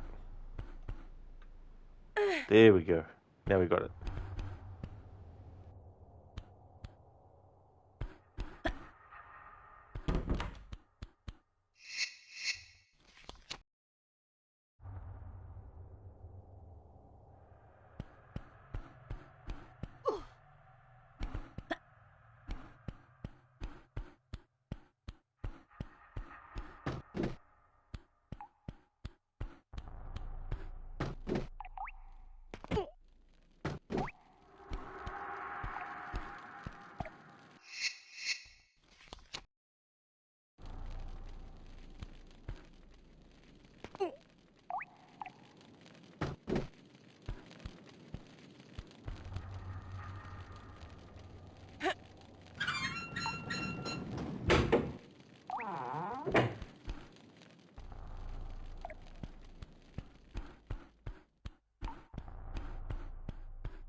Uh-huh.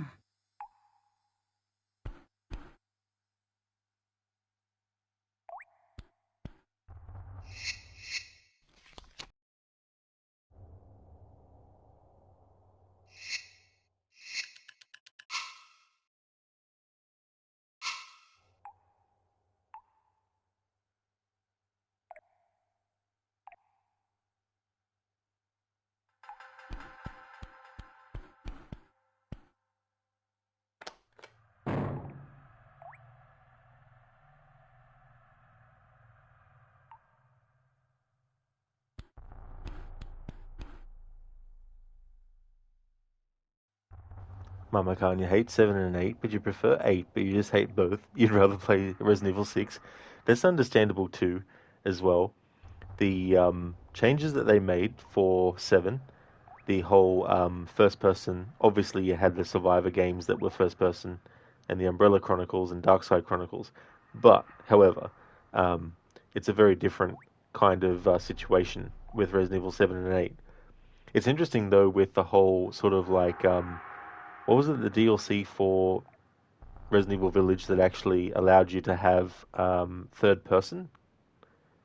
I haven't actually played the game more than once, and that was back when it came out, so I don't know how it actually plays in third person versus first. Stardust, it's okay though, you only got up because you had to use the bathroom and couldn't get up right away, lol. That and you needed a midnight snack, so you took some Reese's Pieces out of the freezer, even though you originally bought it for someone, but he's got plenty of snacks, so you're like, fuck it. That's definitely understandable as well, you know, distributing how much. Why is Lara in shorts lol? Would think pants in a tomb might be better. Yeah, got the what do you call it? The wetsuit. That's the word I was looking for. Got the wetsuit on. In the first game, she pretty much wears the same outfit the whole way through. But in this game, they decided to have her wear different outfits depending on which part of the world. Keone, they gave Ethan Winters Doom Guy Arsenal in Resident Evil 8. That's true. You know, it's a bit more well, it's way more action heavy than what Resident Evil 7 was. Ironically, which is one of the things that Resident Evil 6 was criticized for, was being too action oriented, and then Resident Evil 7 was praised for being less so and going back to, you know, more sort of like suspense horror. But then in Resident Evil 8, they're like, yeah, about that, we're just gonna, you know, still have that, but we're also gonna, you know, have more action in it. So it'll be interesting to see what Resident Evil 9 Requiem will actually have in that approach, or not.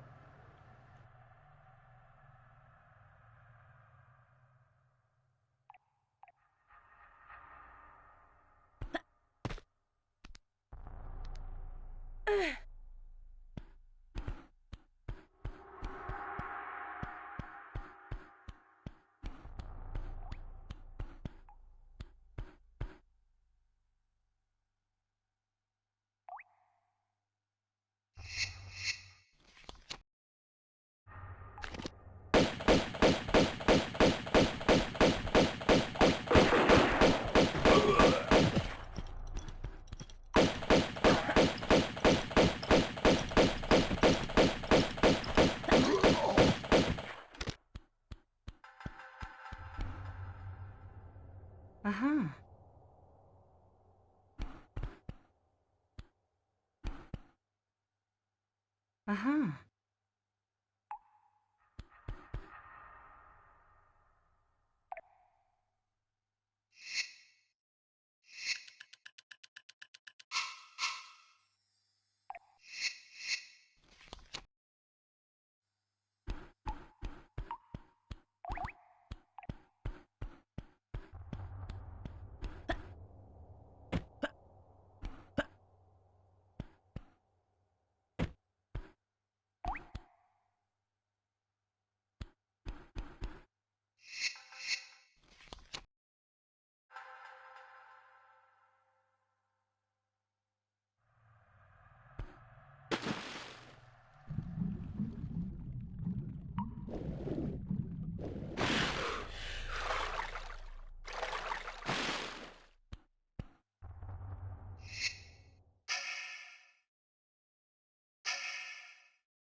Uh-huh.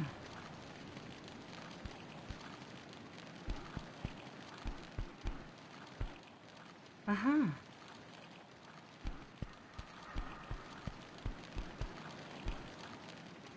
Uh-huh.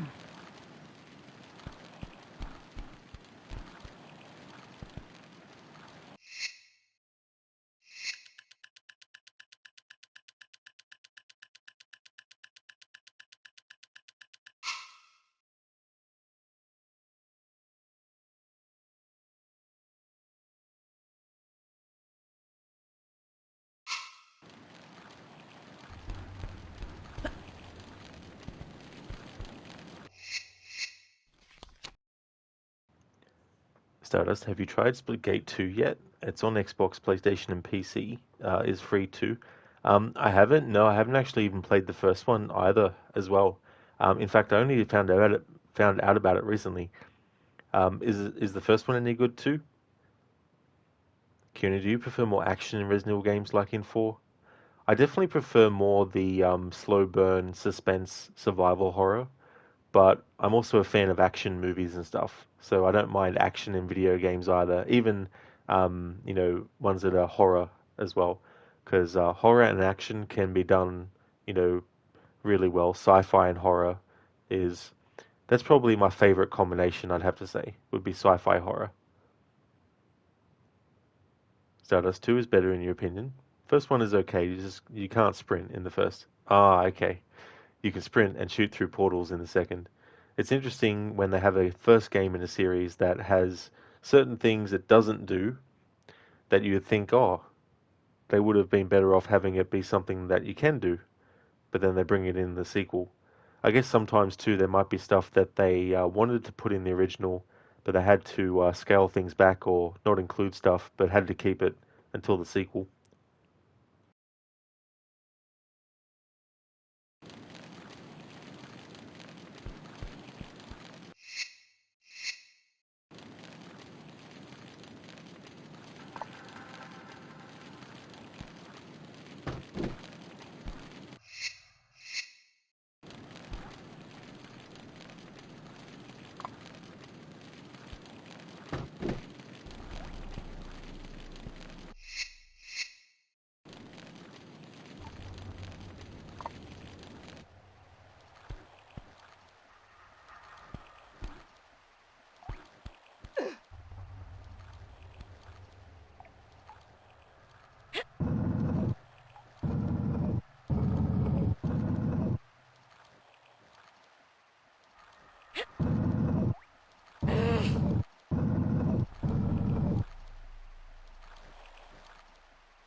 Stardust, you even managed to get double kills through shooting or throwing a stun thing. You don't know if it's a stun grenade or what to call it, through the portal. Oh, you did? Oh, that's pretty cool that you can throw weapons through the portal. I mean, it definitely makes sense and logical, but it's good that they actually do include it because they could have chosen not to. No worries, Stardust. See you when you get back.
Uh-huh.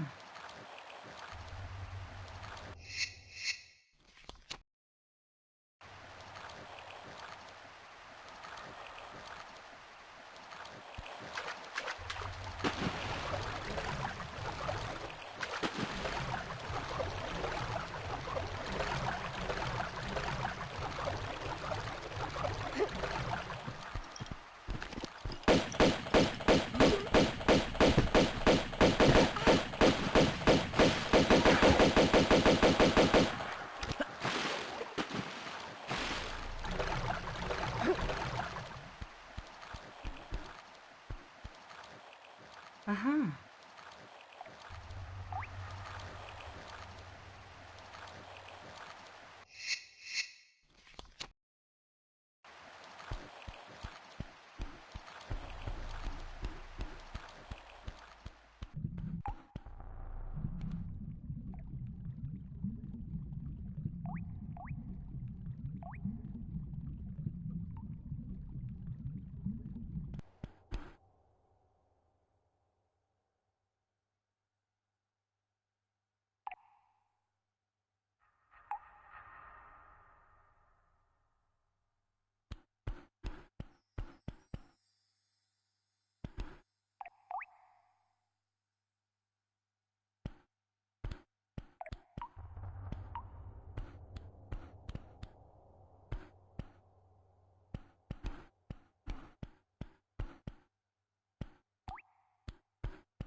Uh-huh. Hey there, Mr. Epic. Welcome on in. How's things going?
Uh-huh.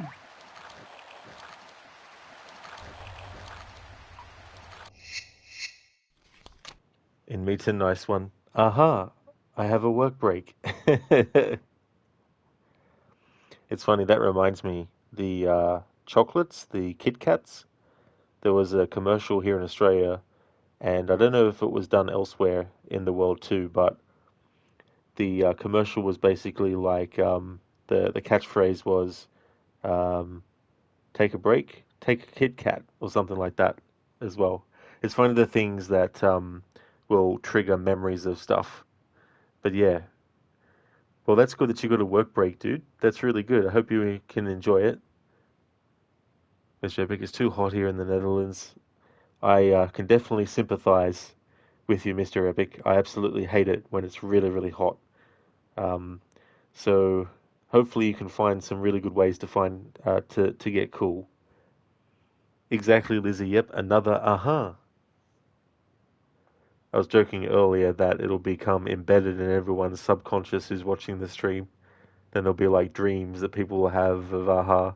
And I was also joking earlier about how there'd be like some kind of plague and everyone would be just saying aha.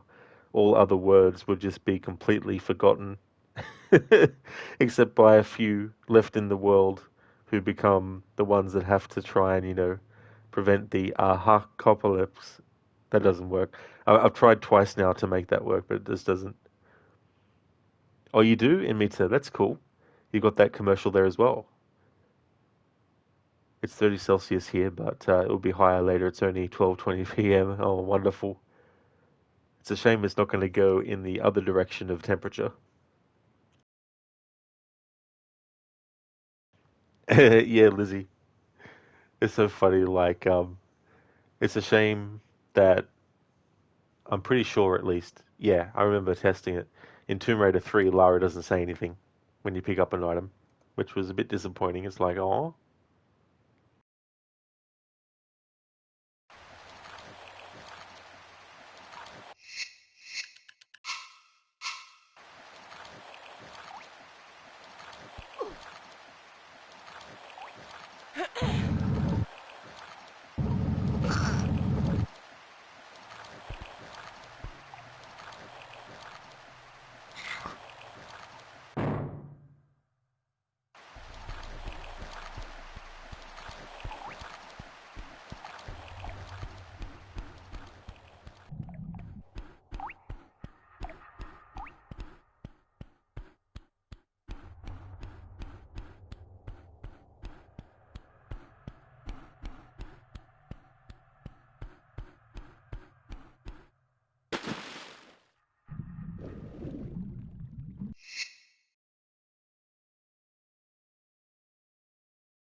Uh-huh.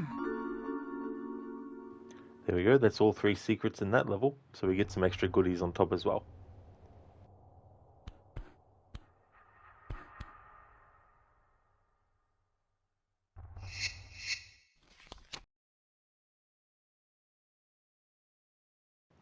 Mr. Big, you've been watching some gameplay of Mind's Eye. Man, that game was really cheaply made, with all those bugs.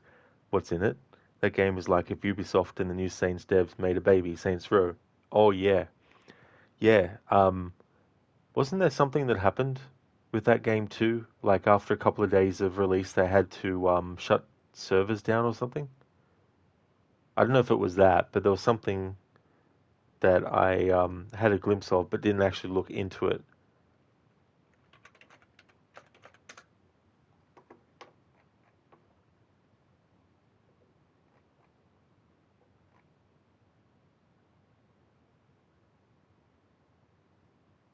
Ah, Mind's Eye team deploys first hotfix as they scramble to make the dang thing work. That's right, Lizzie. Yeah, Lara's barefoot.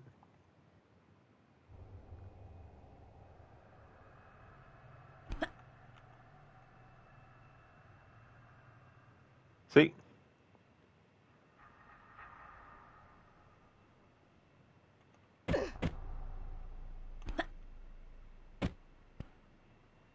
Hey there, Bigo. How's things going? Mr. Epic, it was so bad that Sony gave refunds, which they never do. Oh, that might have also been what I saw a glimpse of, but just forgot about it as well. So it's so bad that Sony gave refunds, which they never do. Damn.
Alright, so now I've got my bearings again.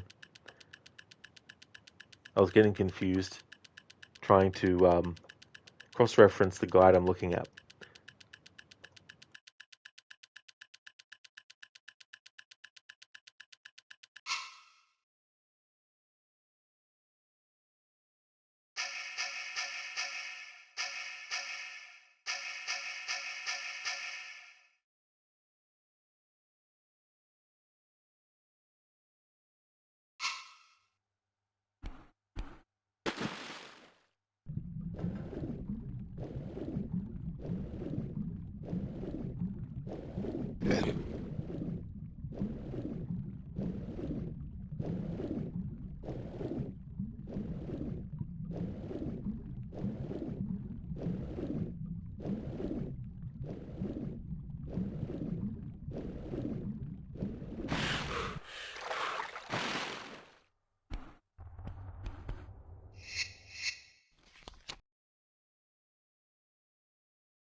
Biko, you good, thanks. It was roasting here 2 days ago.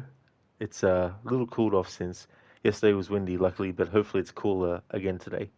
Has anyone eaten shark? What does it taste like? You think you live in the tropics, Rod? Have you ever tried it? Um, I'm not really big into seafood. Like, I like fish, but beyond that, I like prawns in rice, but I don't like prawns on their own. But no, I haven't tried shark before, and shark hasn't tried me before yet, and I want to keep it that way. Mr. Big PS3 and 4 era were really the best. A lot of great games. Now in PS5 era, all we get are cheaply is made, possible made slop games which either don't look good or are bugged. We get gacha or microtransactions. There are a few good ones, but mostly bad ones. Yeah, I think too. There's also different tastes that everyone has, and so for some people, certain styles of games might be considered great, but someone who doesn't like that style might think it's terrible as well. But then there's definitely games that are really, really, really bad. But then there's also some games that are really, really good. Keone, you regret getting a PS5, do you? Oh, that's fair enough. Mr. Big PS3, PS4 game, you're looking toward the future. Now with PS5 games, you're looking back. You want to play all the retro stuff. Yeah, that's definitely totally fair. Hey there, listener. Good morning. Welcome on in. Tomb Raider is going really, really well. The aha virus has worked its way into chat a bit. I've already got Keone and Amita and Mr. Gote doing a lot of aha. But it's going really well. We're up to level 8 out of 18. And so the levels that I wanted to do in this stream, um, the final one that I was hoping to do in this stream was level 10. So we'll see how we do. But if I can at least get level 10 finished, then that means I can jump into level 11 next weekend and potentially finish it. Um, I definitely won't be finishing it in one stream, I don't imagine. How's things going with you? I hope you had a good sleep. Hey there, Octavius. Good morning to you. How's things? Kiona, you're the root cause of the virus. Uh-huh. There's in the lots to go. Absolutely.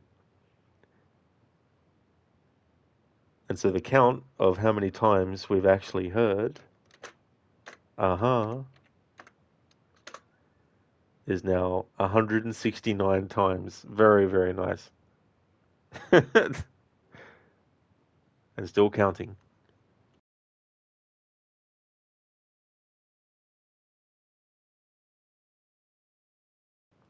Lucinda, you did have a good sleep, but you woke up a bit early because a kink in your neck gave you a small headache.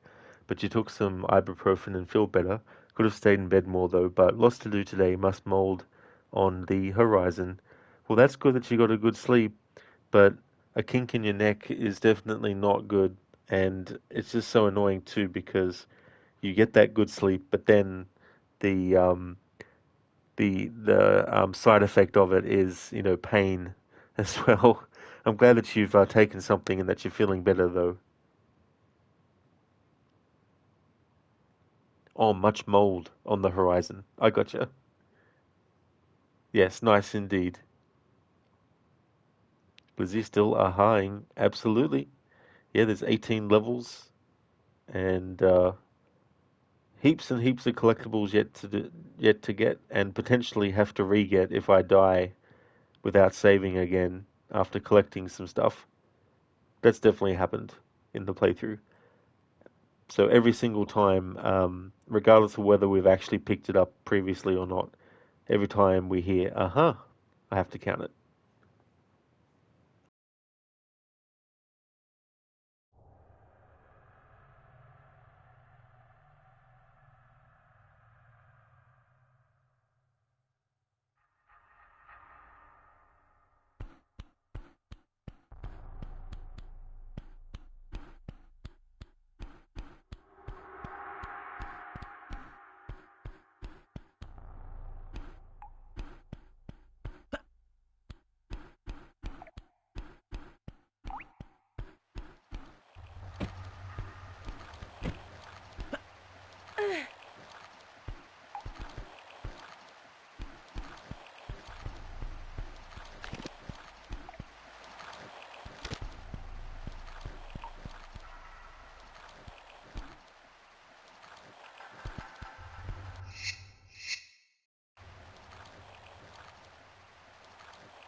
Uh-huh.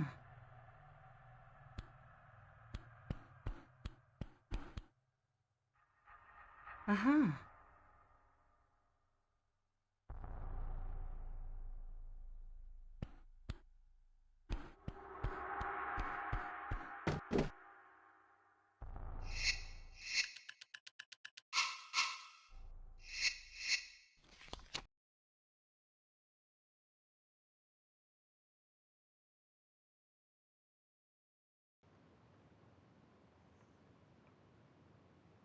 Lizzie, not the mold.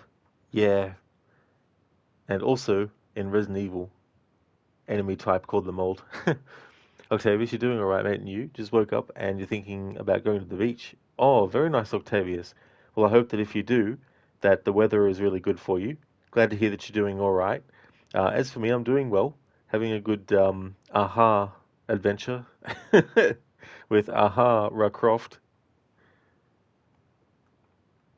Liz, you have a gig later, so you'll miss all the mold. Well, that might be a good thing. That'll be good though, Lizzie. I hope that it goes well. Hey there, Sheila. Welcome on in, dude. It's going really good. We're up to level 8. We're almost through and into level 10, level 9, sorry. But I want to finish the stream having done level 10. That's my goal. But yeah, it's been going good, thanks, dude. How about yourself?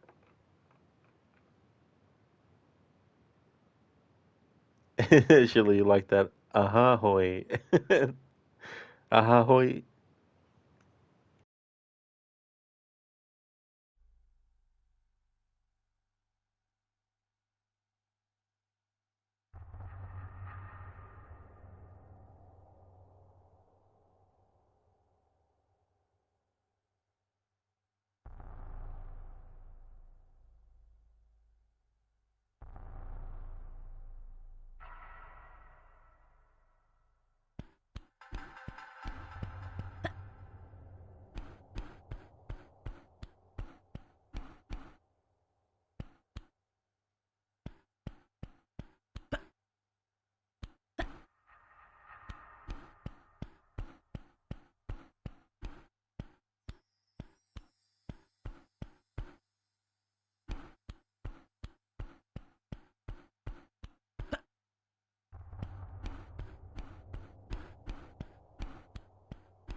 Uh-huh.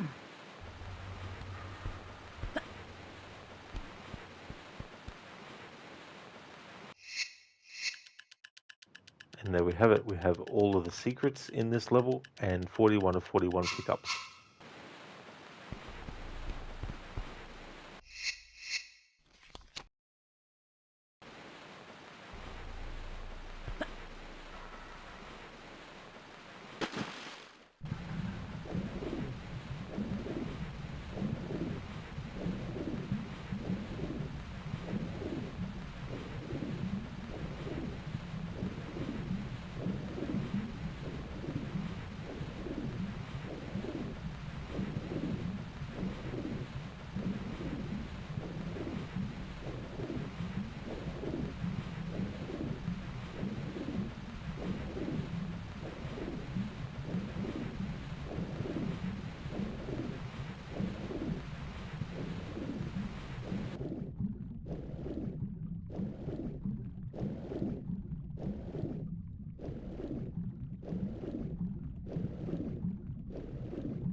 There we go. That was the wreck of the Maria Doria.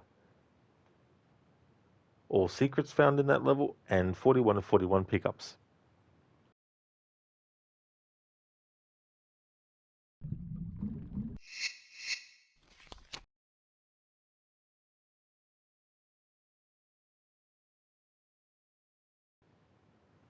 That's right, Amita. The AHA virus is spreading. It's becoming a phenomenon. Sheila, you're okay. You're struggling a bit with your new meds, so you take it slow today. That's definitely a good idea to take it slow if you need, dude, for sure, as well. Better to do that and have peace of mind than try and put, too much pressure on yourself as well. So it's good to take it like that.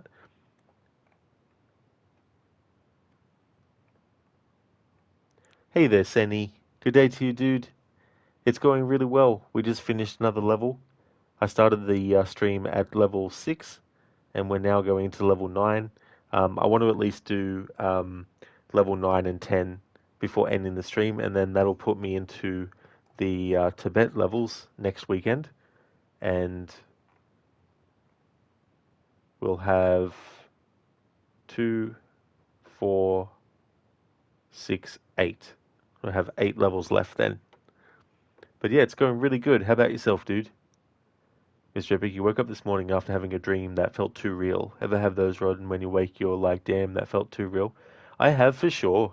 Yeah, it's never been like a sensation that I've felt like being sort of like, thinking that I got like, hit in a dream or something like that, and then I felt it, in real life. I haven't had that happen as well. But I have had ones that it's sort of like mentally it felt real at the time, before being like, oh, that's right, I was just dreaming. Octavius, breathe. Exactly. Yeah, Lara's got some iron lungs. Thank you for the applause, Lucinda. Thank you very much. Hey there, Mr. Goatee. Thank you, Sheila, for the GGs. Thank you. Pico, is it aha or ahoy, Rod? It's always been aha, hasn't it? Isn't it always aha? That's the only word that exists. Aha. Thank you, Crooked, for the GGs, dude. That's good to hear. You're doing well. You had a nice sleep in. It's going to be a chill day over here. Oh, very good, dude. That's great. How was the rest of your stream yesterday? I hope you had a good time with Pentiment. Well, relatively chill since it's pretty hot there. Hot where you are. Yeah. I mean, that's the thing, trying to stay cold and make sure that you don't get, too sweltering hot. Thank you for the GG's, Keone, as well. Thank you very, very much. Lizzie just, aha. Exactly.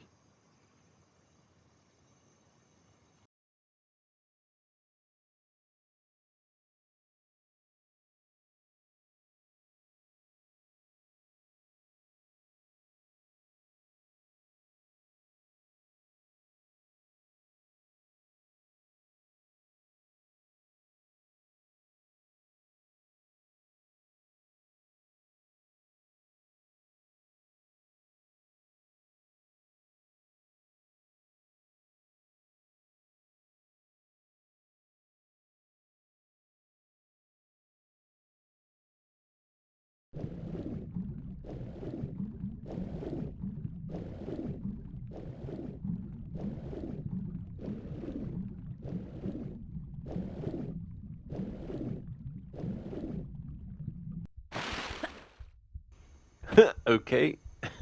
Just clip straight through that.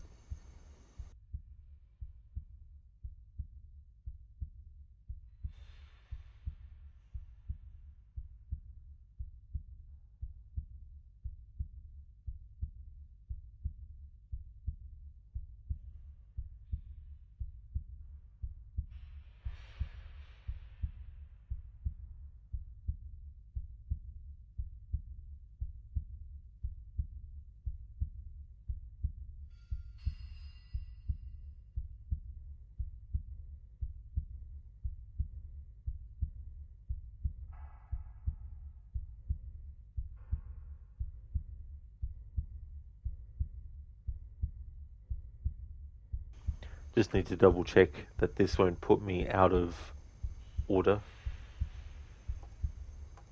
Wasn't expecting to clip through that.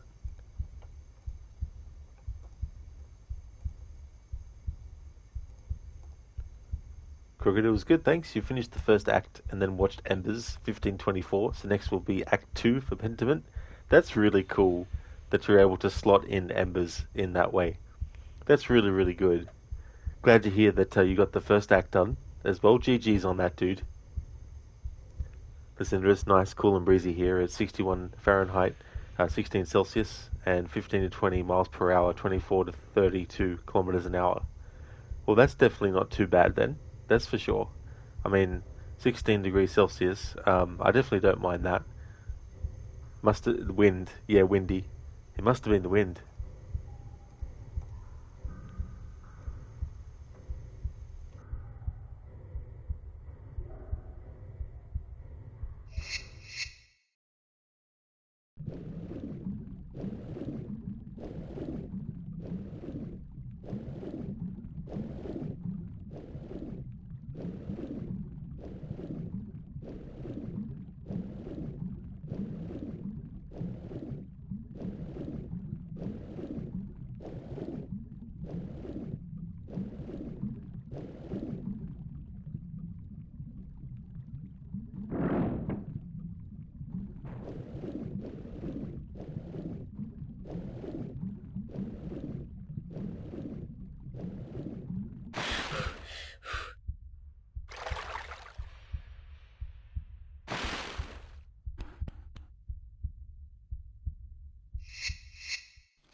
That must have been the wind.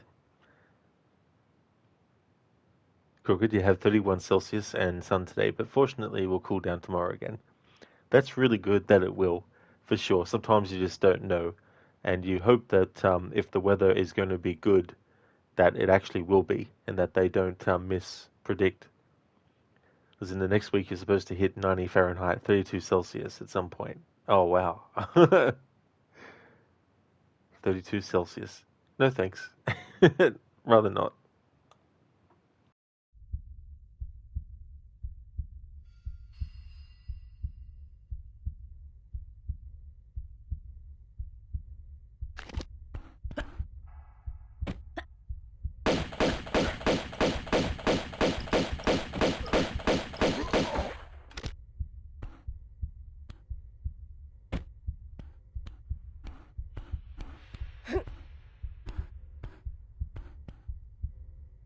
Uh-huh.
Gorky, only 50 knots of wind.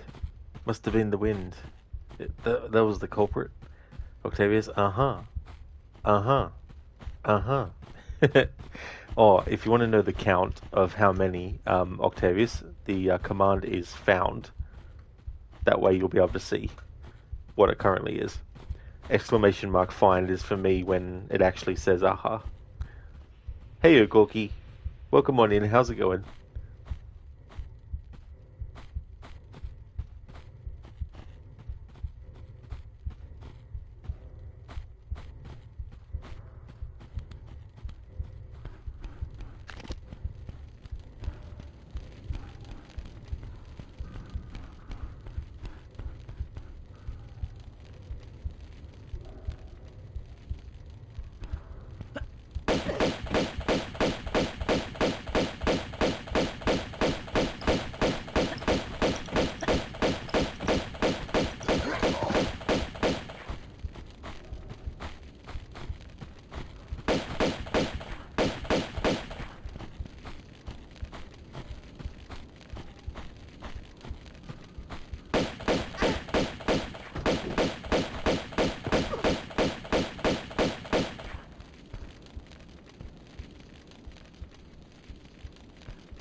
Uh-huh.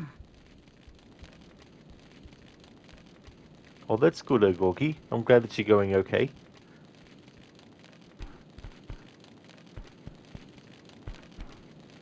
Uh-huh.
Uh-huh.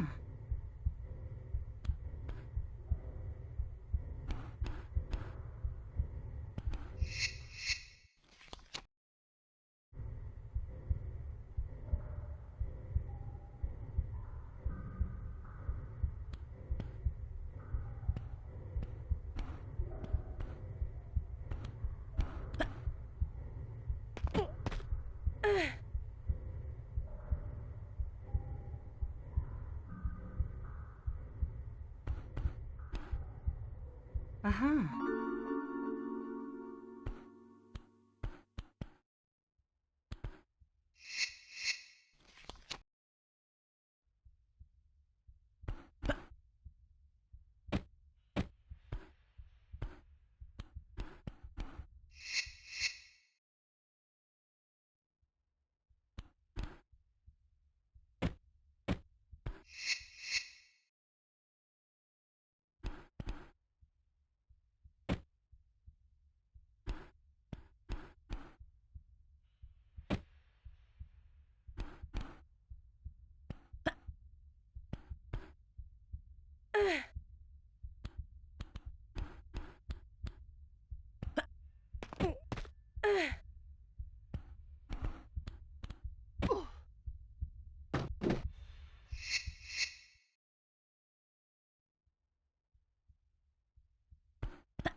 Uh-huh.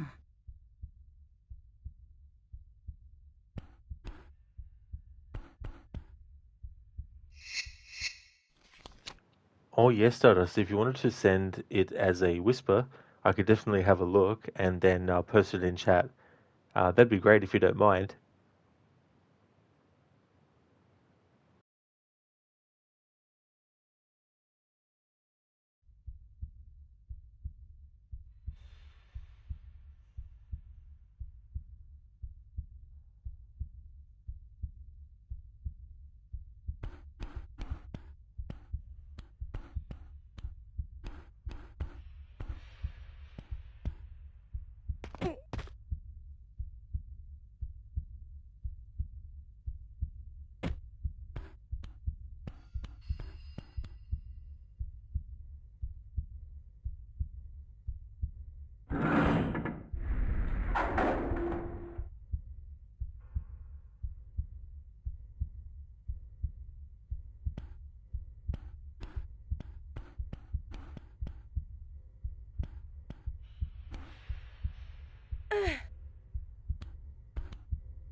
Oh, that's all good, Stardust. I saw it come through now. Thank you very much.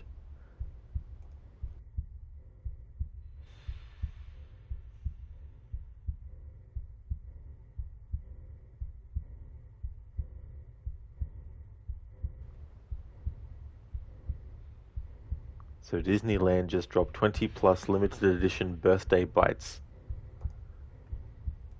They look pretty colorful. Never seen those before. So limited edition.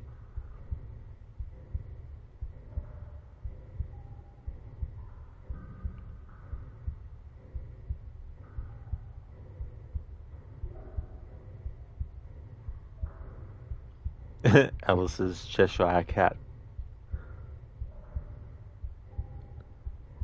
To a pound cake meets confetti cake layer bomb cloaked in white chocolate ganache.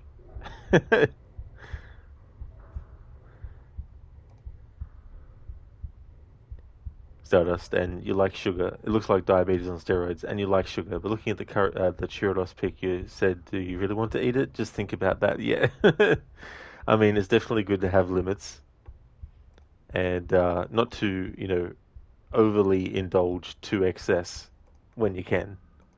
But yeah, that definitely looks like it's got a lot of sugar in it. That's for sure. You heard Disney food is hit or miss.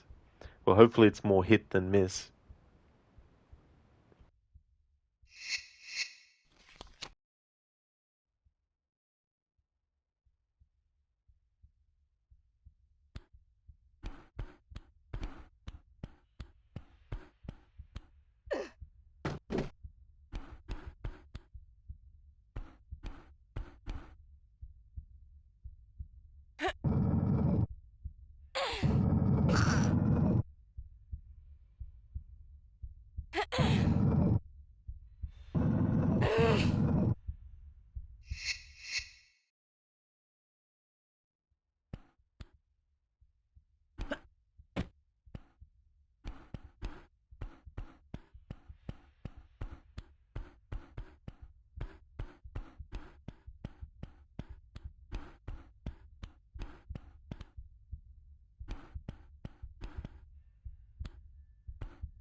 Stardust, you finally put your phone on this account. Need to do the same with Discord, but you're afraid you'll forget your current login, which you don't remember anyhow. Oh no.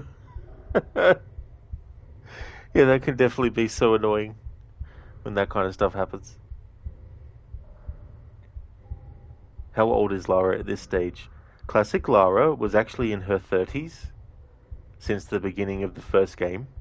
Um, in Tomb Raider 4, there is a flashback to when she was 16, when she went on a expedition with Von Croy in Cambodia. But yeah, the majority of the classic Lara games, she's in her 30s, whereas in the reboot that they did in 2013, they put her in her 20s instead.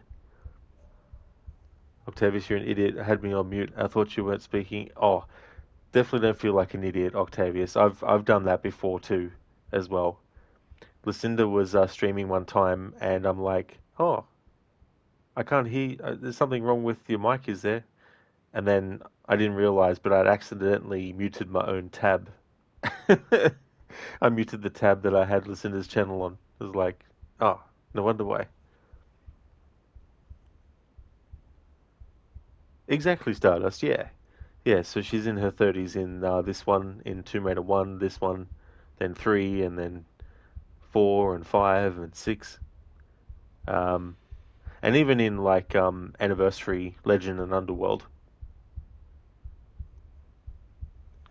That's all good, Octavius. There's no worries at all. Yeah, it could definitely happen. It's a truly, it's a true moment when you actually realize. That's true, Stardust. Yeah, yeah. Lara's definitely fit. Springs for legs.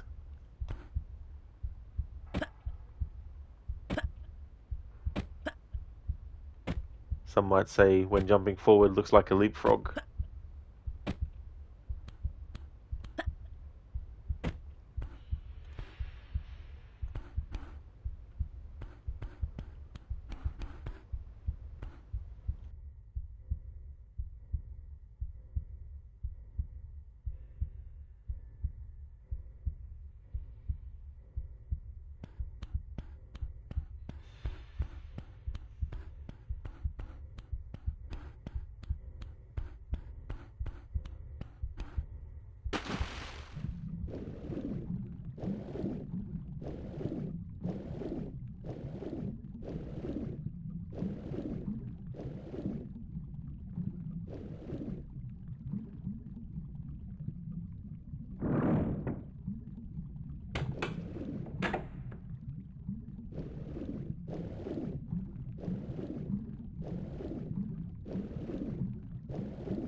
No, just didn't make it.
Stardust, so you know what's weird?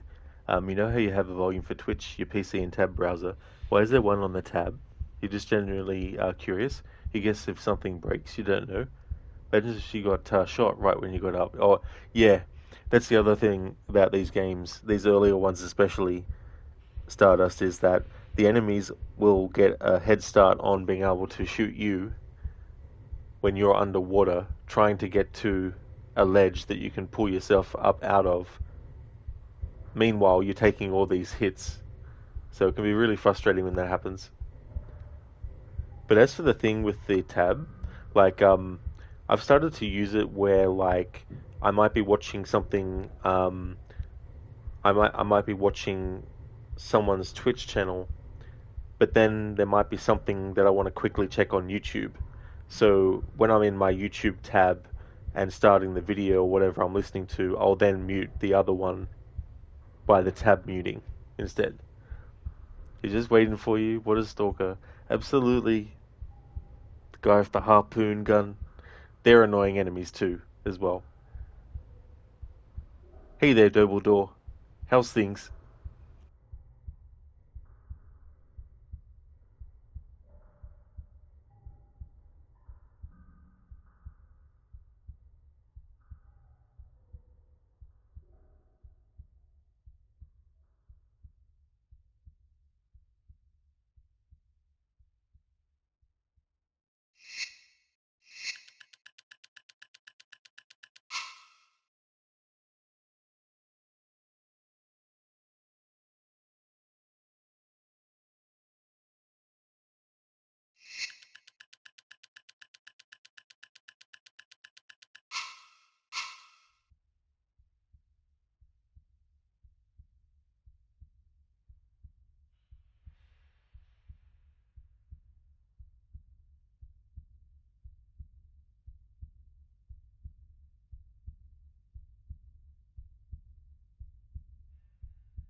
Oh shit, that's where I last saved it. Oops.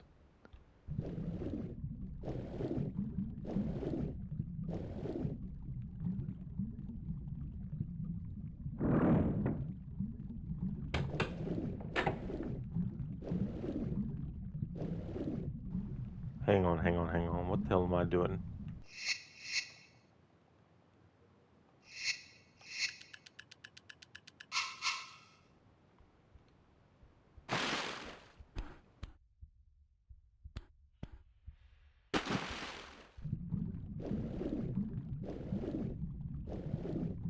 That's right, I remember now.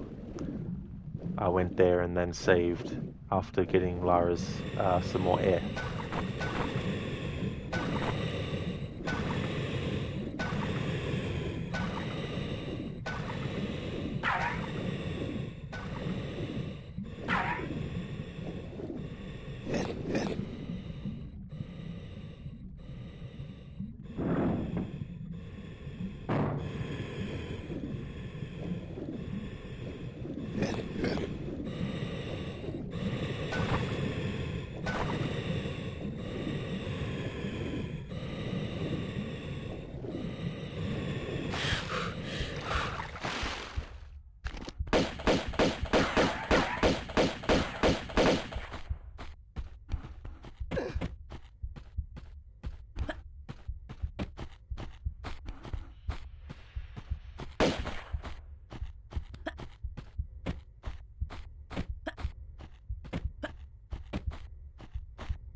Uh-huh.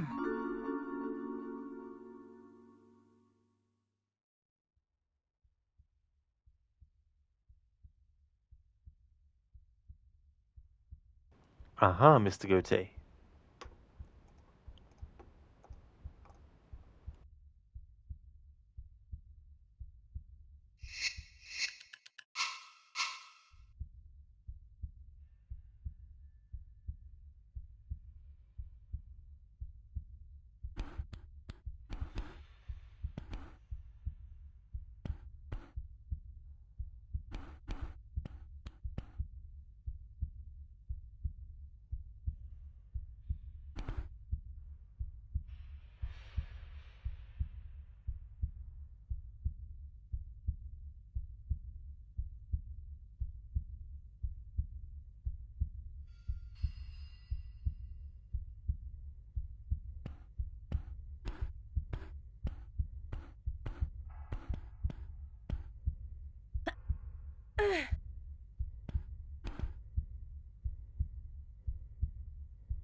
We got all the secrets in the level, so that means we get some goodies as a reward. 3 more items left to get.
Mr. Goethe, each time you see this, man, your memories of your PlayStation. That's cool, Mr. Goethe, to have that association as well. Especially, too, if there's things that you haven't seen for a very long time as well. It kind of can feel like a bit of a time warp. I remember when I played Secret of Evermore last time, it had been about 20 years since I played it before that point, and it felt so surreal to replay it after that long. But it was really enjoyable. I'm glad that I did. And that's another game that celebrates an anniversary, so I need to fit that in at some point. It'll be a 30-year anniversary for that game. That's right, Mr. Goethe, yeah. Yeah, 2003 was the time before a few years ago that I actually played it last. Well, about 19, 20 years. That is a long time, yeah, absolutely.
Uh-huh.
Uh-huh.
And there we go, the final pickup in this level, 16 of 16. And we've gotten all the secrets as well in this level.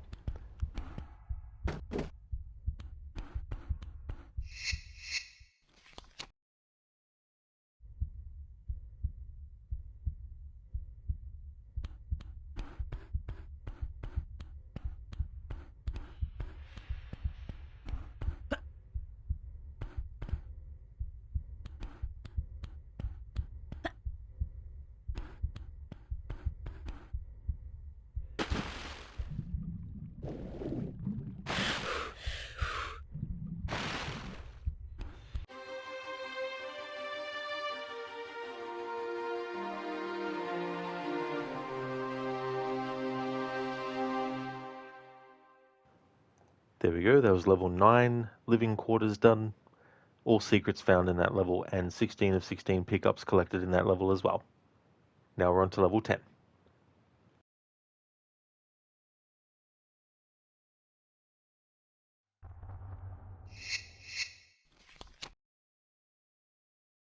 Be right back. Thanks for the GGs, Mr. Gote. Thank you very much, dude. Making good progress. I'll keep on streaming until we get level 10 done, and then I'll call it a stream after that. That'll be a good chunk of levels done, and that'll put me on track to finish next weekend. Be right back.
Alrighty then, I'm back.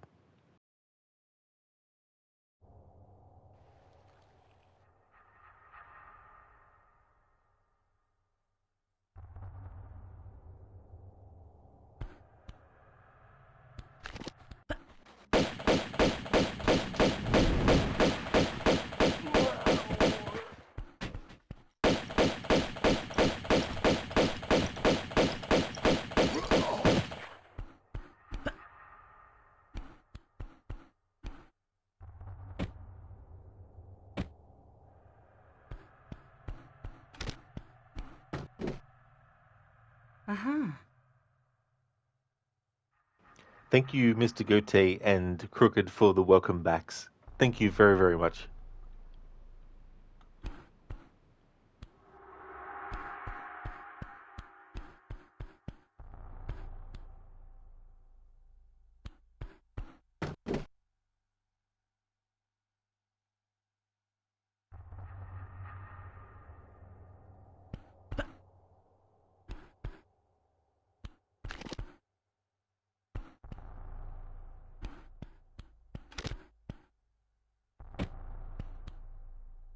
Uh-huh.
Uh-huh.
Uh-huh.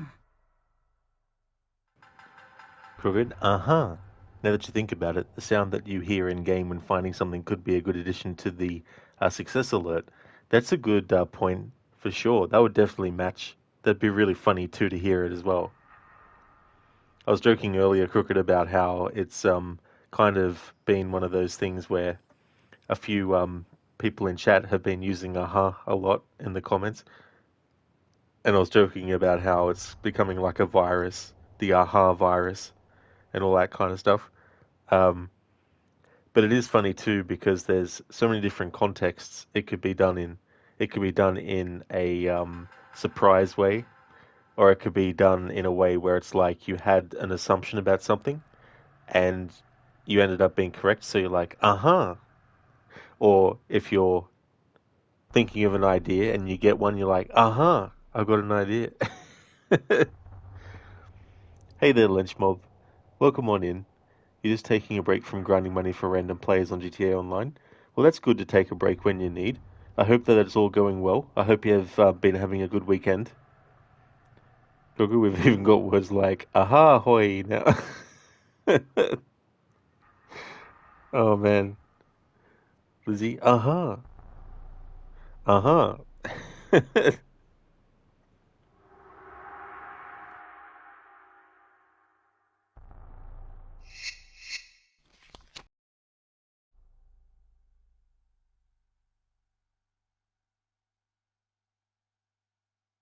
Hey there, Cody. How's things, dude?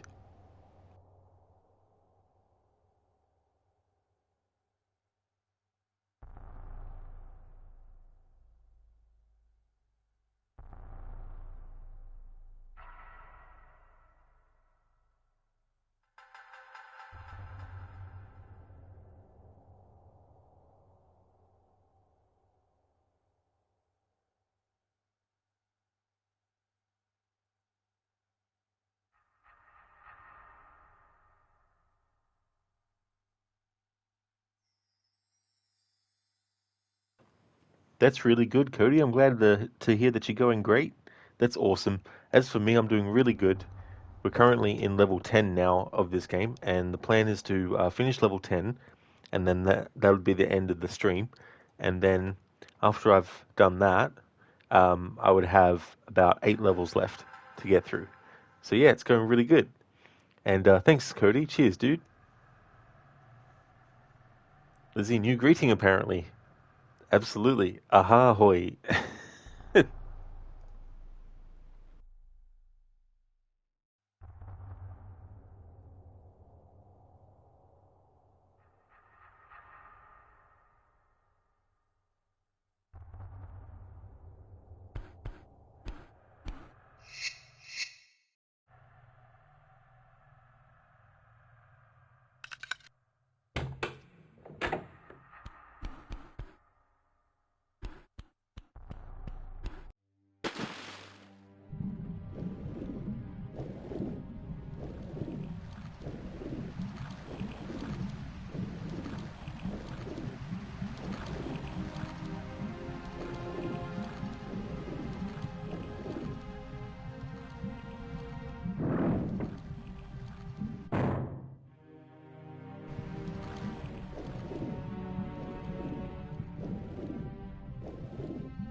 Uh-huh.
If you are asked, say I sent it the 800 away. Tell them I sent it to 1984 or the future, or that I dropped it into the molten steel. Tell them anything to keep men away from this place. This D800 must not be found, not until the time is right. Thank you for being so inventive with that redemption, Dr. Darling. Thanks for redeeming the Arnie impression. And that's a great moment from Assassin's Creed Revelations, where Altair is talking to his son Darium and telling him what to do with the apple and what to tell people about it to keep them away from that place. Very nicely done. But it's interesting because in German it's often used in a more ironic context. Like, for example, if someone is trying to tell you an excuse or a lie and you don't believe it, you can say, aha, as in, I understand what you're saying, but don't bullshit me. That's cool too. That's another context I didn't really even think about, that it really does match well. Thank you, Lynchmob, for redeeming the Arnie movie scene impression and the Red Dead 1 or 2 quote. Thank you very much.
Alright, so I've got an Arnie movie scene. So this other guy, he's a Terminator like you, right? Not like me. A T-1000. Advanced prototype. You mean more advanced than you are? Yes. I'm a medic polyalloy. What the hell does that mean? Liquid metal. Where are we going? We have to get out of the city immediately and avoid the authorities.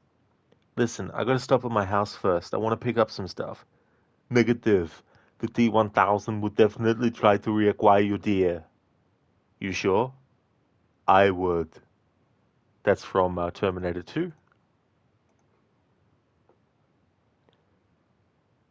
That tone of voice ain't so becoming on you. Makes you seem all pent up and angry, like some Blackwater would-be business tycoon with a bad case of hemorrhoids. I'll give you a bad case of someone just shot me in the head if you don't hurry up. What were you gonna do? Just look at them horses all day? Well, God forbid I do anything around here without checking with His Royal Highness first. Yeah, you're real good at watching. That's about all you're good for, apart from bending your elbow. I can't do right for doing wrong. You're an ungrateful bastard, you know. I did my best when you was gone. Your best is like anybody else's worst. Come on, I'm getting old. I gotta start taking things easy. You've been taking things easy for 40 years. I think that's enough for now. Let's get them back to the ranch. They weren't half bad for a couple of old retrobates. I learned a few things while I was away. Anything you wanted to know, you only had to ask me. You? What the hell do you know about any of this? I was a rancher myself back in the day. Firstly, I don't believe you, and secondly, if you was, why have you been hiding it all these years? You act like I never do anything. I do plenty. You're asleep half the day, and the other half you're so drunk you couldn't hit the ground with your hat in 3 throws. I've taught you a few things, John Marston. Like how to steal beer when the bartender's not looking, and piss without taking down your pants. That's from Red Dead Redemption 1. It's a mission with Uncle and John Marston.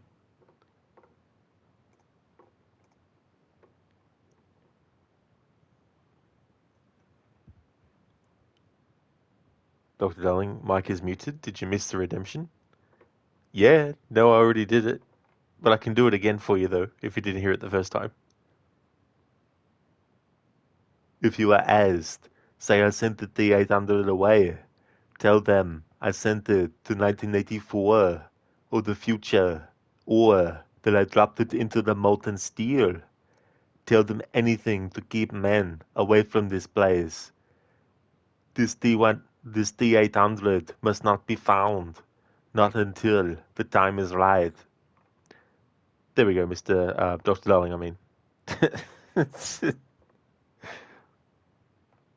Crooked, you've been taking things easy for 40 years. It really is a great dialogue, Crooked. It absolutely is. The banter between Uncle and John Marston, like, it's cool that they did it too in Red Dead Redemption 2 as well, in the epilogue.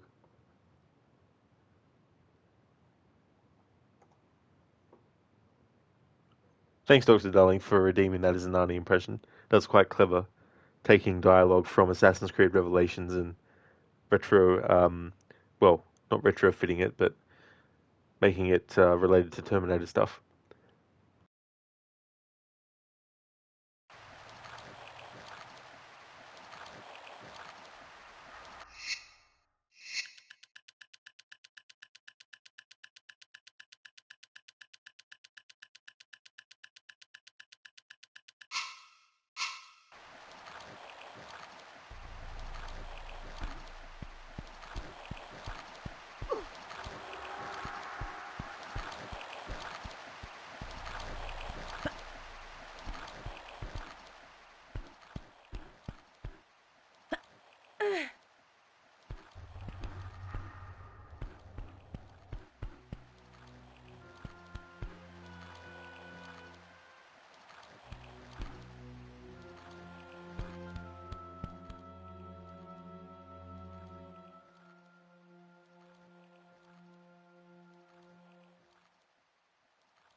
Uh-huh.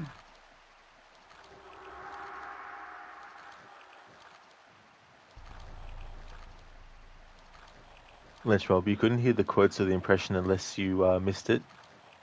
Oh, you missed it. You still can't hear. Yeah, sorry about that, Lich Mob. I did do them, but I can definitely do them again for you though. Crooked, you'll be lurking for now, but hope you have a great rest of the stream finding some more secrets. Thanks for the laughs just now as well. No problem at all, Senny. Thank you so much for leaving the lurk. I really do appreciate it a lot.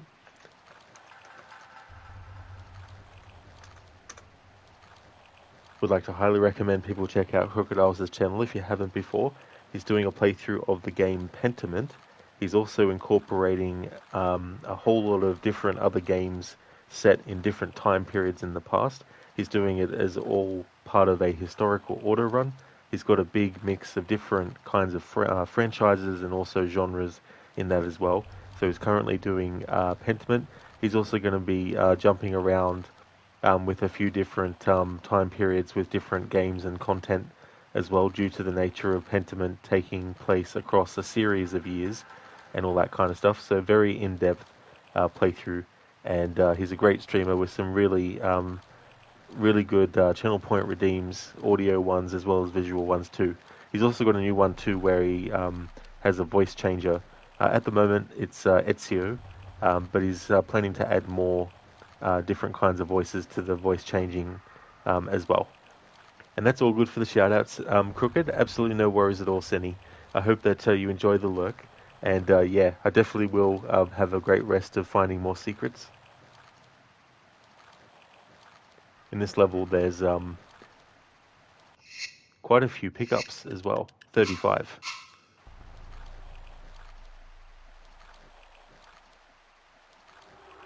Dr. Darling, thanks for doing it again. You think you muted the tab for a minute. That's definitely no worries at all. I don't mind doing that for sure.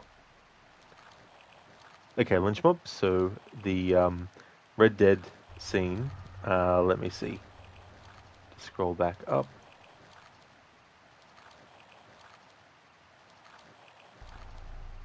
Here we go. That tone of voice ain't so becoming on you. Makes you seem more pent up and angry, like some Blackwater would-be business tycoon with a bad case of hemorrhoids. I'll give you a bad case of someone just shot me in the head if you don't hurry up. What were you gonna do? Just look at them horses all day? Well, God forbid I do anything around here without checking with His Royal Highness first. Yeah, you're real good at watching. That's about all you're good for apart from bending your elbow. I can't do right for doing wrong. You're an ungrateful bastard, you know. I did my best when you was gone. Your best is like anybody else's worst. Come on, I'm getting old. I gotta start taking things easy. You've been taking things easy for 40 years. I think that's enough for now. Let's get them back to the ranch. That weren't half bad for a couple of old reprobates. I learned a few things while I was away. Anything you wanted to know, you only had to ask me. You? What the hell do you know about any of this? I was a rancher myself back in the day. Firstly, I don't believe you, and secondly, if you was, why have you been hiding it all these years? You act like I never do anything. I do plenty. You're asleep half the day, and the other half you're so drunk you couldn't hit the ground with your hat in 3 throws. I've taught you a few things, John Marston. Like how to steal beer when the bartender's not looking and piss without taking down your pants. That's from Red Dead Redemption 1, and also the Arnie movie scene impression. I'll just bring that one up again. I closed the window on it.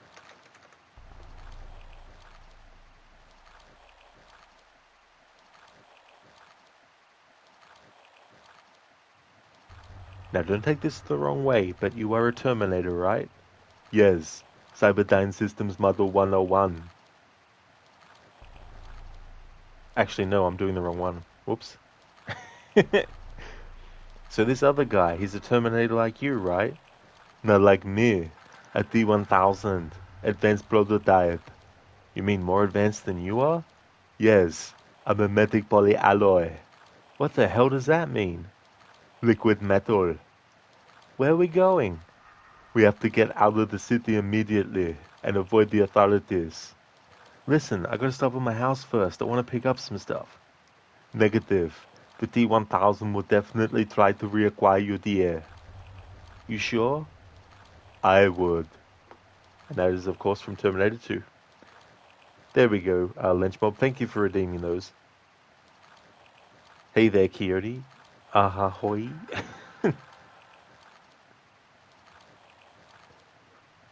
That's no worries at all for the shout out, Crooked. More than happy to give you one, dude. It meets work is over for today. That is really good, dude. Be a relief to get to that point. That's awesome.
Uh-huh.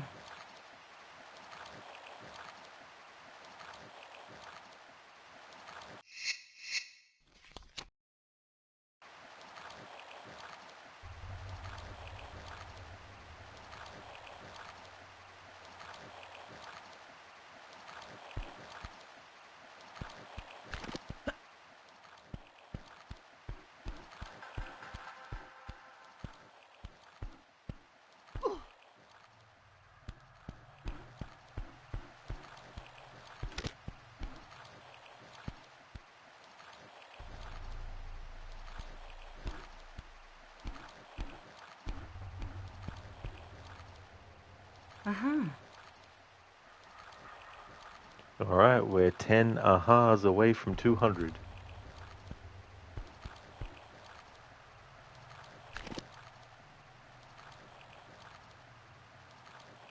Here's another part of the game where you need to actually take damage, and if you don't have enough health, you'll die from the fall.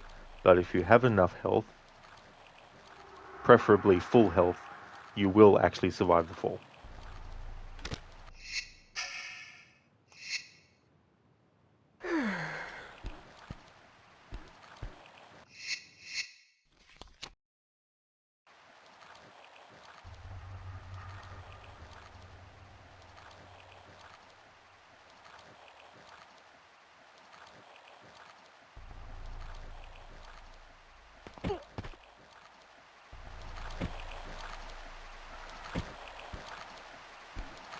Uh-huh.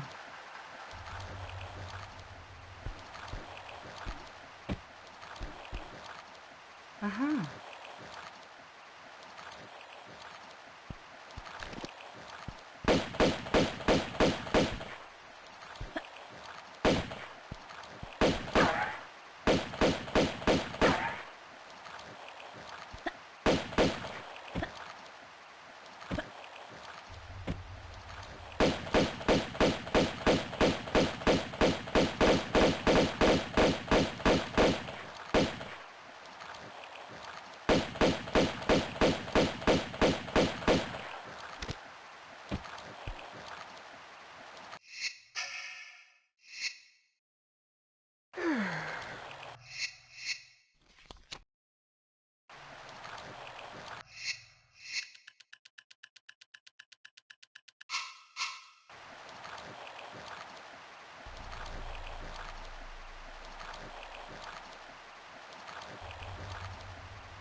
Uh-huh.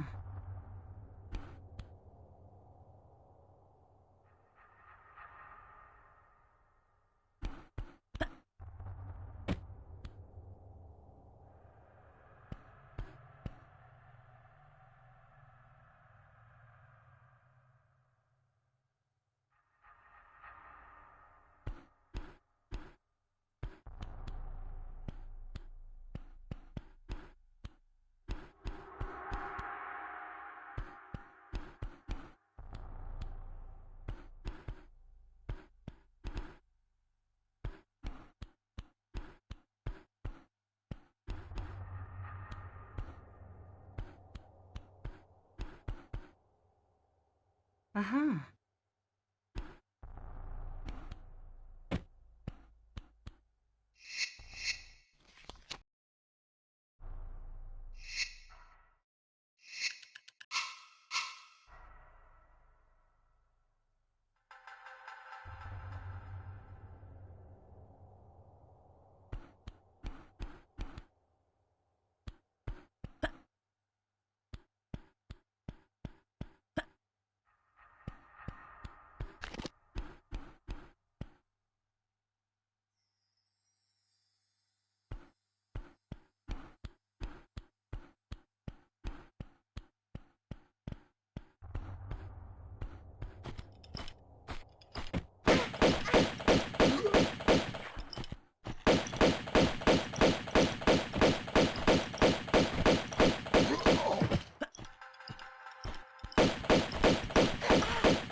Uh-huh.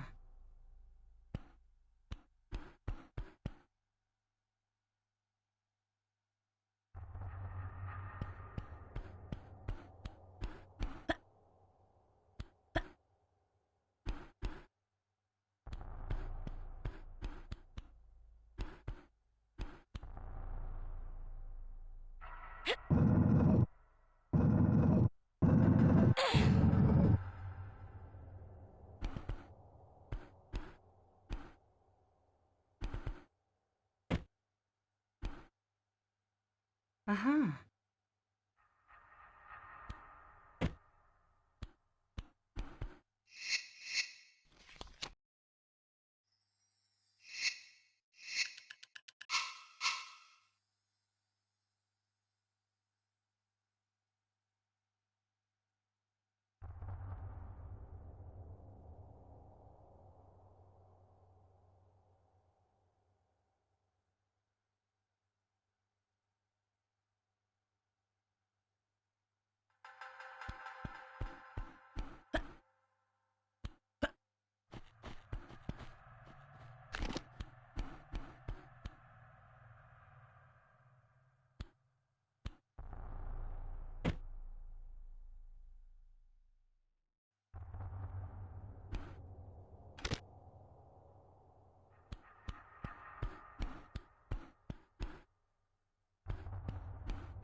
Uh-huh.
Uh-huh.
Uh-huh.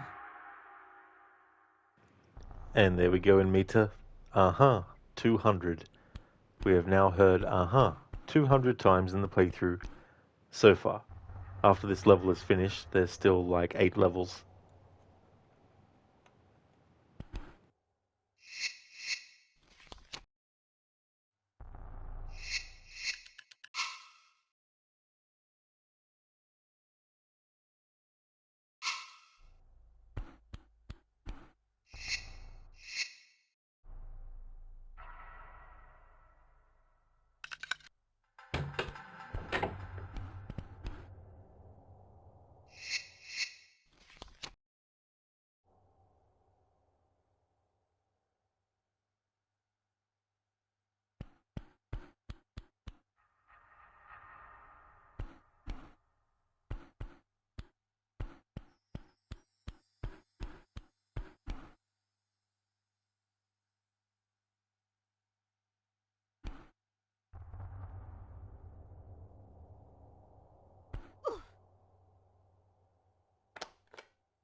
Uh-huh.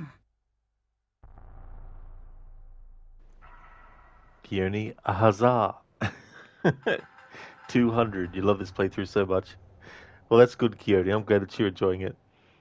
Yeah, I thought, how can I sort of like do all secrets and therefore also picking up all the items playthrough and have some kind of like, theme running with it. And last year for my annual playthrough, Dr. Darling suggested that I have like a command for aha, but by the time I got into the playthrough last year, I had already gone way too past um, the start of the game to actually do that. So I wanted to make sure that I could actually do it, and here we are. It's been a good change of pace for me because the playthrough I did of Tomb Raider 1 recently was the Leapfrog Challenge, where I was very restricted by how I had to play through the game.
Uh-huh. And there we go. That's all the secrets in that level. Got some extra goodies on top. Got one more item to find now.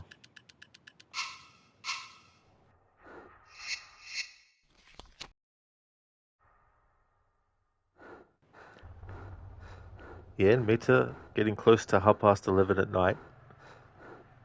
Level's almost done. And then I'll end the stream because it'll probably take me like 2 hours to do another level. I've played about 5 hours of it, Keone, offline because I wanted to test it out.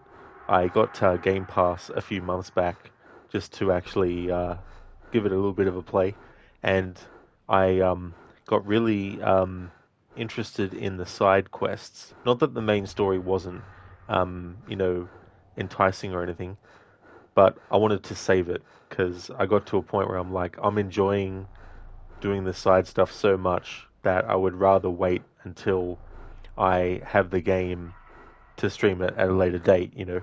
So, but yeah, I have enjoyed what I've played so far. It's so fun just knocking people out because I love slapstick stuff. So, plus the classic sound effects from the movies being used as well. It's just chef's kiss. It makes it totally understandable. Oh yeah, been making good progress. I'm very happy with the first weekend of this game. You know, you can't wait for that stream. Oh yeah, and I definitely would like to do the whole game on stream, like do all the side stuff. Maybe not do like 100% because I might leave that for a future playthrough, but at least do all the main and side quests. And me too, you were feeling the same yesterday when you were playing a Plague Tale Requiem. You're close to getting 2 more achievements, but it was getting late, so you're like, next time you're tired. Yeah, it's definitely good to do that in Meter as well. Like, yeah, you know, you can push yourself, but there's sometimes where you just have to pick your battles and just go, nah, not really wanting to, you know, push to get extra done as well. Coyote, it just works. It just works. Uh-huh.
So the Seraph, which is what we need to collect, which is a key item, that'll be the final item that we need to get. We've got 34 or 35, so it's the 35th one.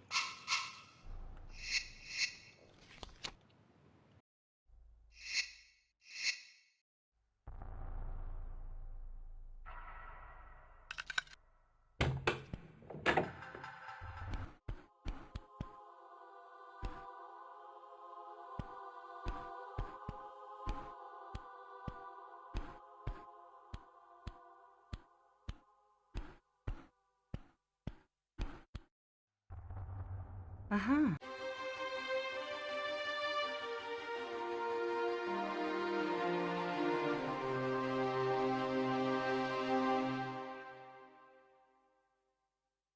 And there we go. That is that level done.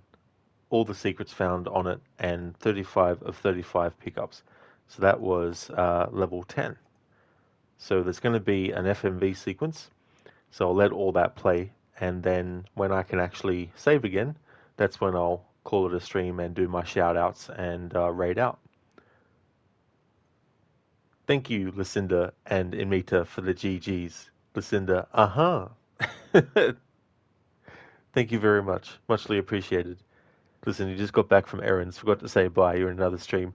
That's totally fine, Lucinda. There's no trouble at all. I hope your errands went well.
Uh-huh.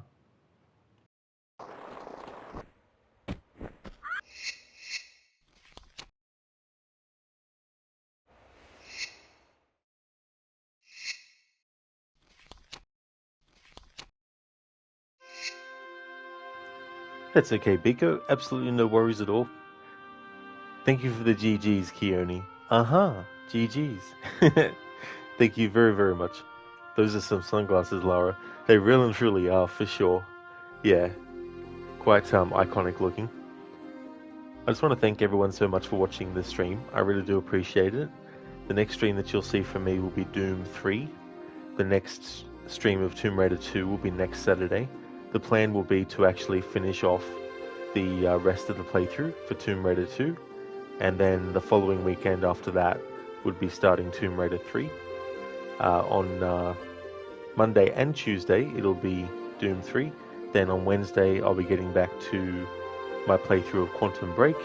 We'll finish that, and then my Wednesday and Thursday game would then become Assassin's Creed again, doing Liberation, and then Friday Until Dawn again as well.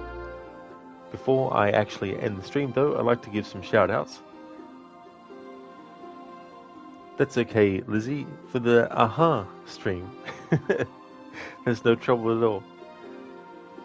And that's all good, Keone, for the stream as well. No problem at all.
Would definitely like to recommend people check out Crocotoad, who is doing a playthrough of The Legend of Zelda Ocarina of Time, doing a 100% playthrough. And Mita is doing a 100% no HUD, no fast travel, and no looking at the map playthrough of The Witcher 3, only looking at the map if it's absolutely 100% necessary, doing that as part of celebrating its 10th anniversary. Fitzbeats Games is also a fan of the Tomb Raider franchise, also does other games, currently doing a playthrough of Lies of P. Crocodiles is doing a playthrough of Pentiment. It's part of a historical order run. He's doing all these different games across different series in timeline order, and he's currently up to Pentiment. Lucinda is doing a Resident Evil marathon. She finished Resident Evil 6 yesterday and also made a start on Resident Evil 7 Biohazard. We'll continue that playthrough, and of course we'll also do Village and the DLC Shadows of Rose for it too. Mr. Gote is a streamer of games like Banishers, Ghosts of New Eden. Chillerlock is doing a playthrough of the Assassin's Creed series. He finished the main game of Assassin's Creed Black Flag, and he's going to be doing the Freedom Cry DLC as well, and also the other games in the series after that. And Zamaxi, who's been doing playthroughs of GTA Vice City. He finished that recently, doing a 100% playthrough, and now he's on to San Andreas doing a 100% playthrough for that too, as well. So definitely recommend those streamers if you haven't checked them out before. That's all good, Lucinda, for the shout out. Absolutely no worries at all.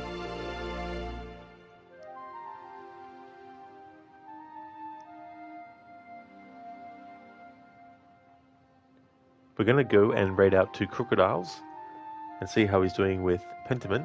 It's quite an interesting game, and the art style is quite interesting too. It's like one of those sort of like medieval kind of paintings brought to life. Thank you, Mitra. I definitely will have a good one. Definitely catch you next time. Here's a general raid message that everyone can feel free to copy and paste, and I'll also put one in chat for subscribers as well.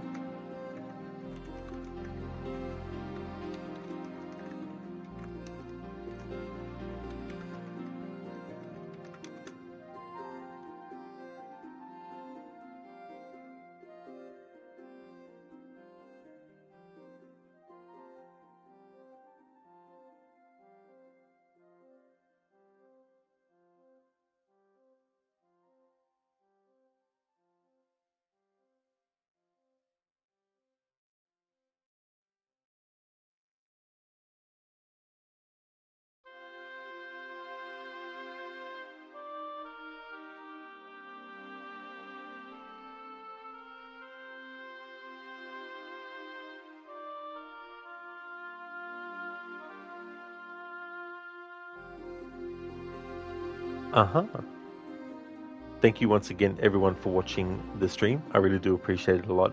I hope that everyone has a great rest of your Sunday, and catch you in the next one.